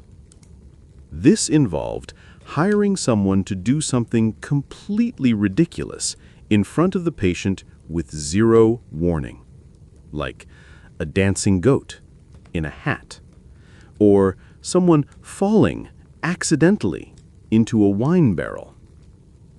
Think early viral content, but with significantly fewer safety regulations. Historians still argue whether these mood boosters were deeply understood treatments or just lucky moments of levity. But in either case, they worked, if only for a little while. So tonight, as your thoughts soften and sleep looms near, imagine a flicker of color at the edge of your vision, a tiny jester bowing solemnly, offering not mockery, but mercy. Because even in a world of sorrow, sometimes all you needed was to laugh. You've laughed. You've wept. You've emotionally ping-ponged between Saturn and sage bundles. But there's one remedy for sorrow that might surprise you. Not because it was strange, though, yes, but because it was kind of adorable. Tonight, you discovered that medieval sadness wasn't just healed by saints and sarcasm. Sometimes it was soothed by something soft and alive. Yes, this is the story of animals that cured your soul. Now, medieval people didn't exactly think of animals the way we do. No emotional support peacock on a plane, no Instagram accounts for anxious hedgehogs in sweaters. But even so, there was a strong belief that certain animals carried virtues, and that proximity to them could balance the humors, realign the soul, and yes, cheer up the melancholic heart. One common prescription for sadness was spending time with a dog. Not a lap dog necessarily, but a loyal hound. Dogs were believed to absorb emotional energy, sometimes acting as spiritual buffers. If you wept into your dog's fur, it wasn't just comfort, it was practical magic. Plus, dogs were warm. Remember, sadness was cold and wet, so your furry friend, nature's medieval heating pad. Cats, too, had a role, though a more complicated one. On one hand, their aloofness made them symbols of mystery and feminine power. On the other, they were accused of being demonic sidekicks. But for some households, especially among herbalists or wise women, the rhythmic sound of a purring cat was considered soothing to the black bile. Honestly, they were ahead of the curve on that one. And then there were birds, particularly doves, which symbolized peace, and nightingales, which sang through darkness. People believed that placing a caged songbird near a melancholic person's bed could entice the spirit upward. One account describes a noblewoman who slept beside a parrot for 2 months during a spell of melancholy. The parrot reportedly learned to mimic her size, a support bird and a sad little echo chamber. But wait, it gets better. Some physicians actually prescribed animal contact therapy. You'd be told to stroke a lamb, ride a donkey, or lie beside a warm cow, which, on a cold night, sounds incredibly sensible. The warmth, the sound of breath, the feeling of a slow heartbeat. These were believed to restore inner harmony. In many ways, it was proto-sensory therapy, fuzzy four-legged counseling. And for the more fringe-leaning among us, there were pigeons to the feet. I promise I'm not making this up. Some physicians believed tying live pigeons to the soles of the feet could draw out sorrow. It wasn't just symbolic. They thought the birds' flapping and body heat would pull the sadness downward and away from the chest. It worked best if the pigeons were calm, which they rarely were. You can imagine the chaos, but hey, that probably got a laugh, so secondary benefit. Historians still debate whether these remedies were meant metaphorically, like feel grounded, connect with nature, or whether people genuinely believed animals acted as emotional siphons.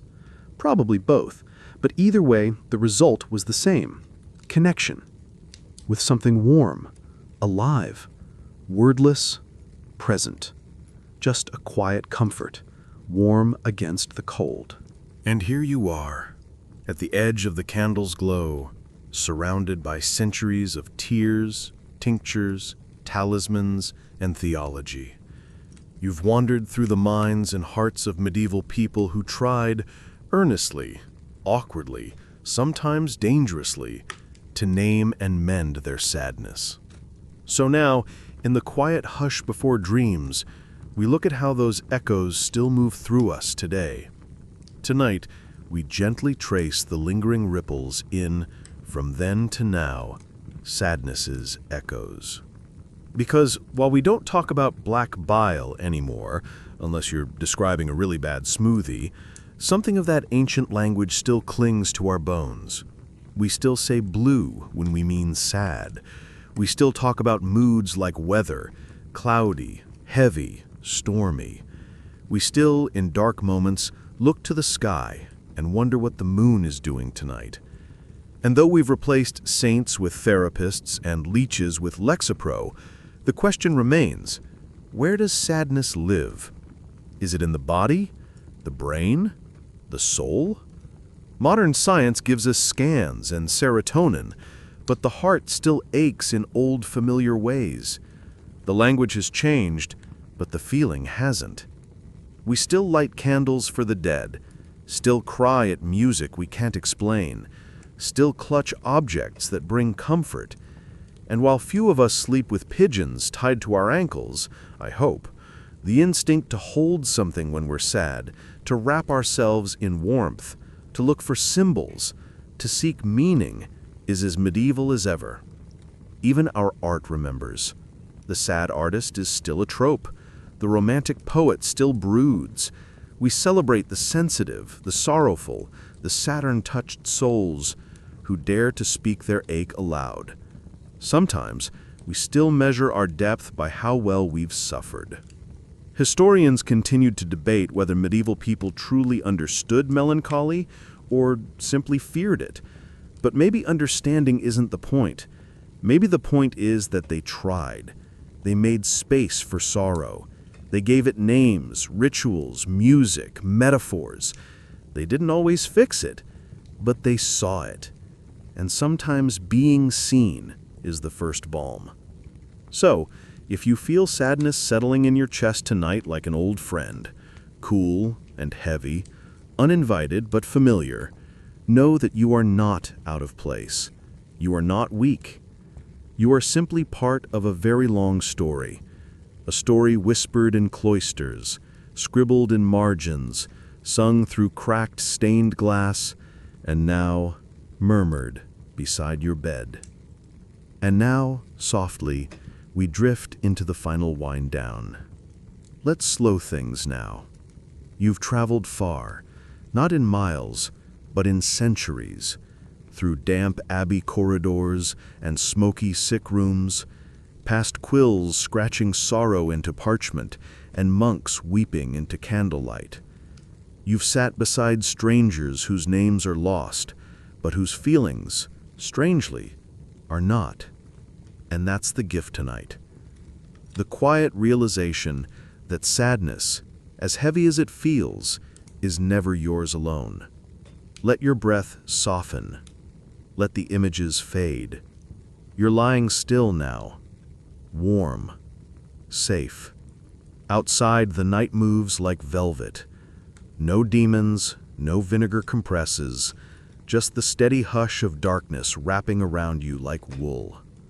Maybe there's a breeze, a memory of lavender, or silence so perfect you can hear the pulse in your fingertips.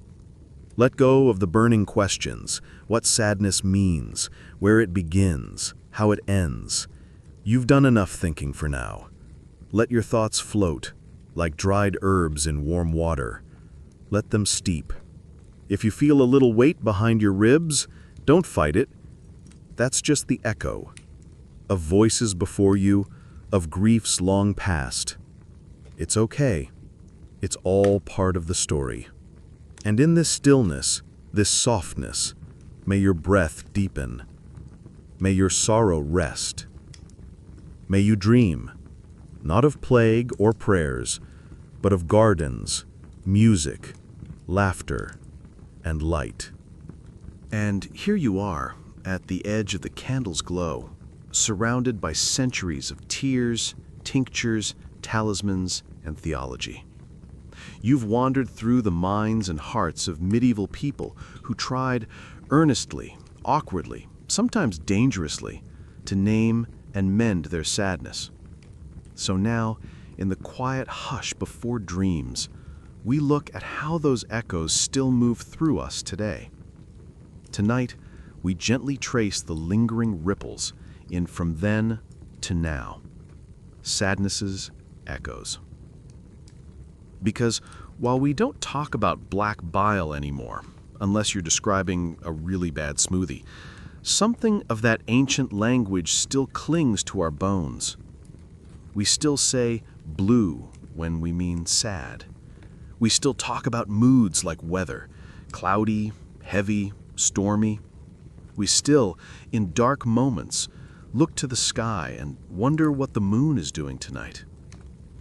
And though we've replaced saints with therapists and leeches with Lexapro, the question remains, where does sadness live? Is it in the body, the brain, the soul? Modern science gives us scans and serotonin, but the heart still aches in old, familiar ways. The language has changed, but the feeling hasn't. We still light candles for the dead, still cry at music we can't explain, still clutch objects that bring comfort. And while few of us sleep with pigeons tied to our ankles, I hope, the instinct to hold something when we're sad, to wrap ourselves in warmth, to look for symbols, to seek meaning, is as medieval as ever. Even our art remembers. The sad artist is still a trope. The romantic poet still broods. We celebrate the sensitive, the sorrowful, the Saturn-touched souls who dare to speak their ache aloud. Sometimes we still measure our depth by how well we've suffered. Historians continue to debate whether medieval people truly understood melancholy or simply feared it. But maybe understanding isn't the point. Maybe the point is that they tried. They made space for sorrow. They gave it names, rituals, music, metaphors. They didn't always fix it, but they saw it.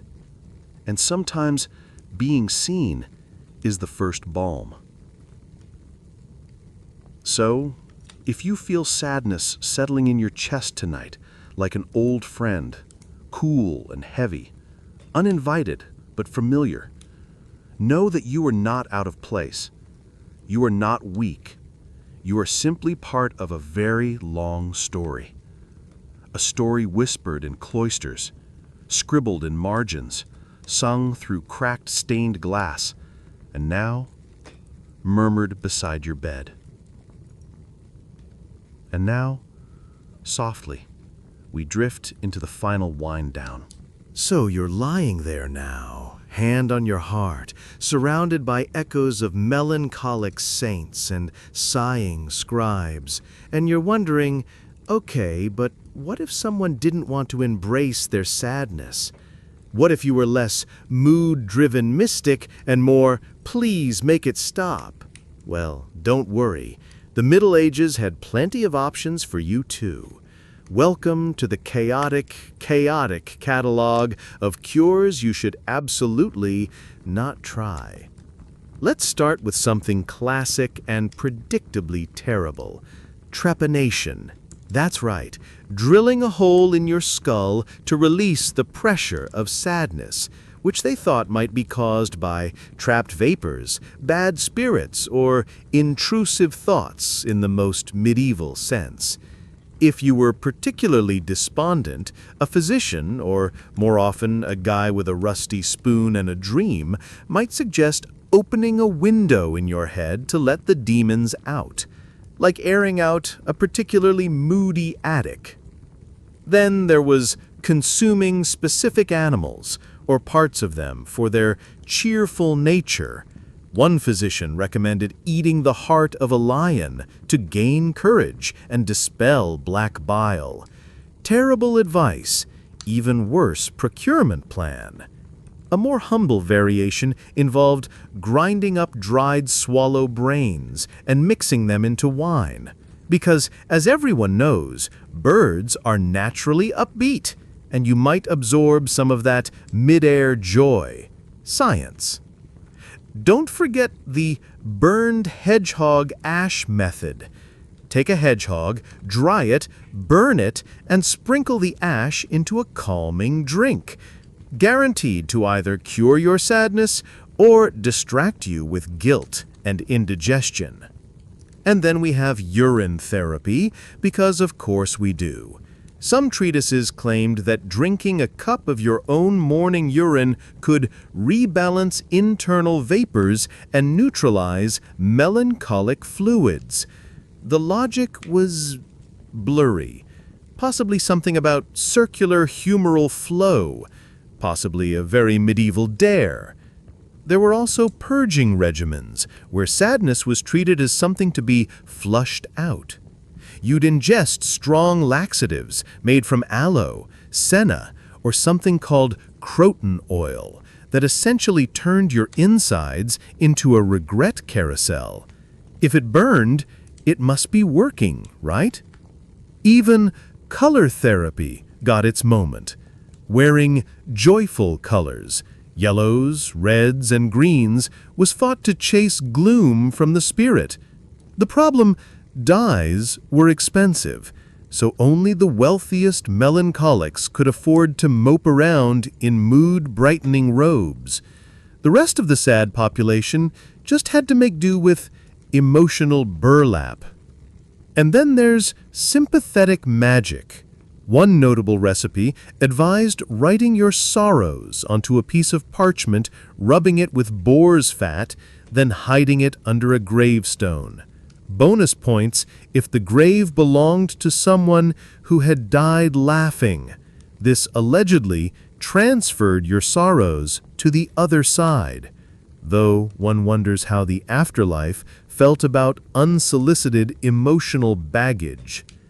Historians still argue whether these outlandish treatments were widely practiced or mostly anecdotal, satirical remedies copied from text to text by scholars with a dark sense of humor. But at least a few people must have tried them. Desperation is, after all, timeless. So, tonight, as you pull the blanket up to your chin and give a slow blink to the darkness, remember, you are allowed to feel your sadness. You don't need to purge it with croton oil. You don't have to roast a hedgehog or dab your forehead with pigeon tears. Just breathe. Let it sit. Let it soften. You're doing better than most medieval people ever did. And now you're tucked safely in bed, free from bird-based broths and skull-poking surgeons, feeling grateful that your current sadness doesn't come with a side of hedgehog dust. But just when you thought we'd covered every flavor of medieval melancholy, along came one final collective, shadowy sorrow. The kind that didn't just touch individuals or villages, but swallowed entire countries. Tonight, we wade into the grim, grief-choked depths of the plague, the grief, and the grim. You know what's coming. The Black Death didn't just arrive with rats and reek. It dragged behind it an emotional darkness the size of Europe. By the time it swept through in the mid-14th century, it had killed tens of millions. Cities were emptied, families shattered, graves overfilled. And what was left behind? Silence, soot, and a sorrow that settled deep into the soul of a continent. People weren't just mourning their loved ones, they were mourning certainty. The systems that once made sense, the church, medicine, the stars, the saints, suddenly looked small, fallible. Grief became the default emotion, and with it, a kind of national-scale melancholy no charm or chant could cure. Art turned darker. Poetry grew more obsessed with death. Even songs shifted, from sweet, courtly love ballads to dirges and laments that sounded like the sky weeping.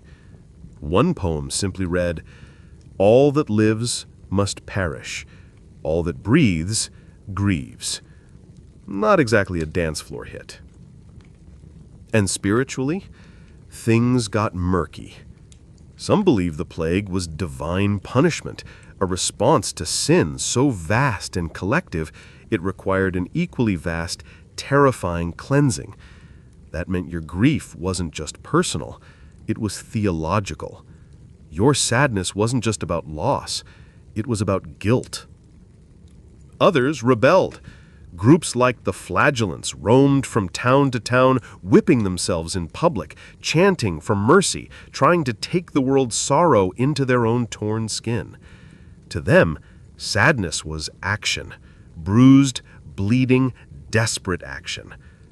One fringe belief at the time claimed that the plague had awakened a melancholy spirit sleeping beneath the earth, a grief elemental, if you will. Some even tried to trap it with rituals, burying mirrors in graveyards, burning rosemary every morning, and hammering iron spikes into church doors to keep sorrow out. Spoiler, it didn't work. And yet, in the middle of all this despair, something remarkable happened. People began to communalize grief, to sing through it, to write it down, to hold vigils for the unnamed dead, to build altars from bones, to create spaces, both literal and emotional, where sorrow was not just allowed, but expected, even sacred. Historians still debate how much of this was religious ritual versus raw trauma response, but it mattered, because amidst the ashes of certainty, people built rituals of sorrow, rituals that, in their own strange way, held the sorrow when nothing else could.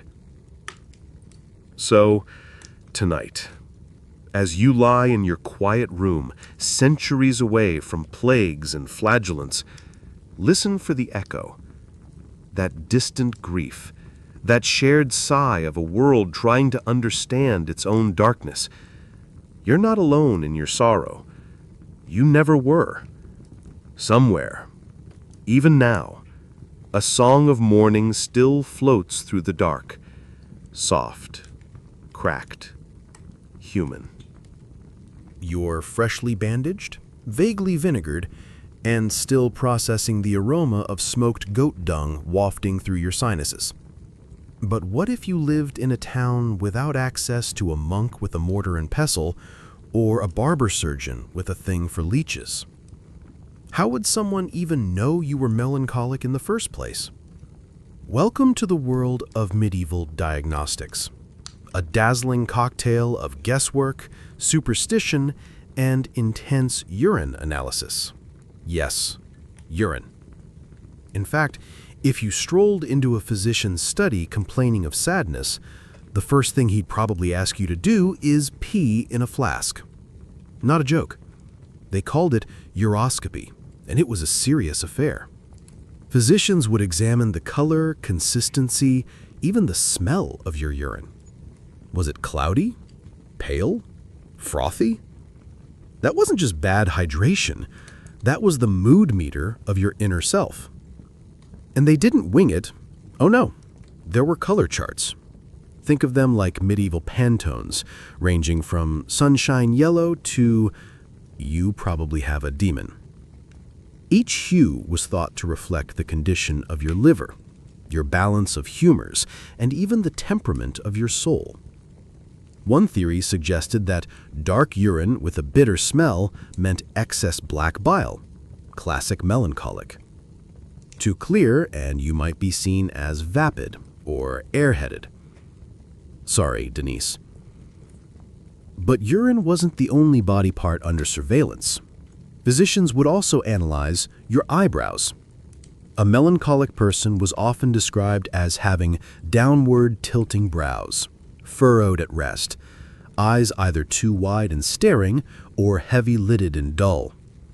Combine that with a pale complexion, cold hands, and a tendency to sigh heavily during conversations, and congratulations, you've basically diagnosed half the cast of any slow burn period drama. One more quirky test, pulse reading. Not in the modern count your heartbeats kind of way.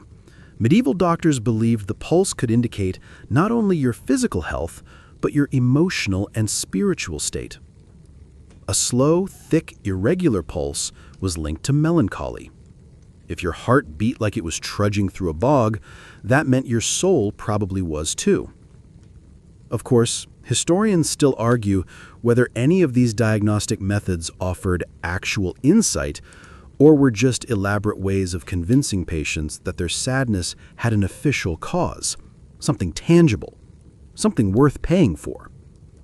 And sure, maybe that's a little cynical, but when your checkup includes staring into a flask of your own pee and having your eyebrow curvature charted, skepticism feels earned. Then there were the astrologers. Yes, even medical diagnoses often included casting a patient's astrological chart. Saturn, the coldest and most distant planet, was thought to exert a profound influence over melancholic personalities. Born under Saturn? Oh, you poor thing. That's basically medieval code for permanently moody. Some doctors even timed treatments according to lunar phases. You couldn't just bleed someone willy-nilly. No. The moon had to be right. Try explaining that at your next checkup. Sorry, we'll remove your spleen after the waning crescent. So, here you are again, sitting still while a man squints at your flask, squashes your eyebrows between his fingers, and hums quietly while checking your chart against Saturn's latest moves. It's deeply personal, intimate even, and completely baffling. But hey, at least no one's brought out the goat dung. Yet. Let's slow things now. You've traveled far, not in miles, but in centuries, through damp abbey corridors and smoky sick rooms, past quills scratching sorrow into parchment and monks weeping into candlelight. You've sat beside strangers whose names are lost, but whose feelings, strangely, are not. And that's the gift tonight. The quiet realization that sadness, as heavy as it feels, is never yours alone. Let your breath soften. Let the images fade. You're lying still now, warm, safe. Outside, the night moves like velvet. No demons, no vinegar compresses, just the steady hush of darkness wrapping around you like wool. Maybe there's a breeze, a memory of lavender, or silence so perfect you can hear the pulse in your fingertips. Let go of the burning questions, what sadness means, where it begins, how it ends. You've done enough thinking for now. Let your thoughts float, like dried herbs in warm water. Let them steep. If you feel a little weight behind your ribs, don't fight it. That's just the echo of voices before you, of griefs long past. It's okay. It's all part of the story. And in this stillness, this softness, may your breath deepen. May your sorrow rest. May you dream, not of plague or prayers, but of gardens, music, laughter, and light.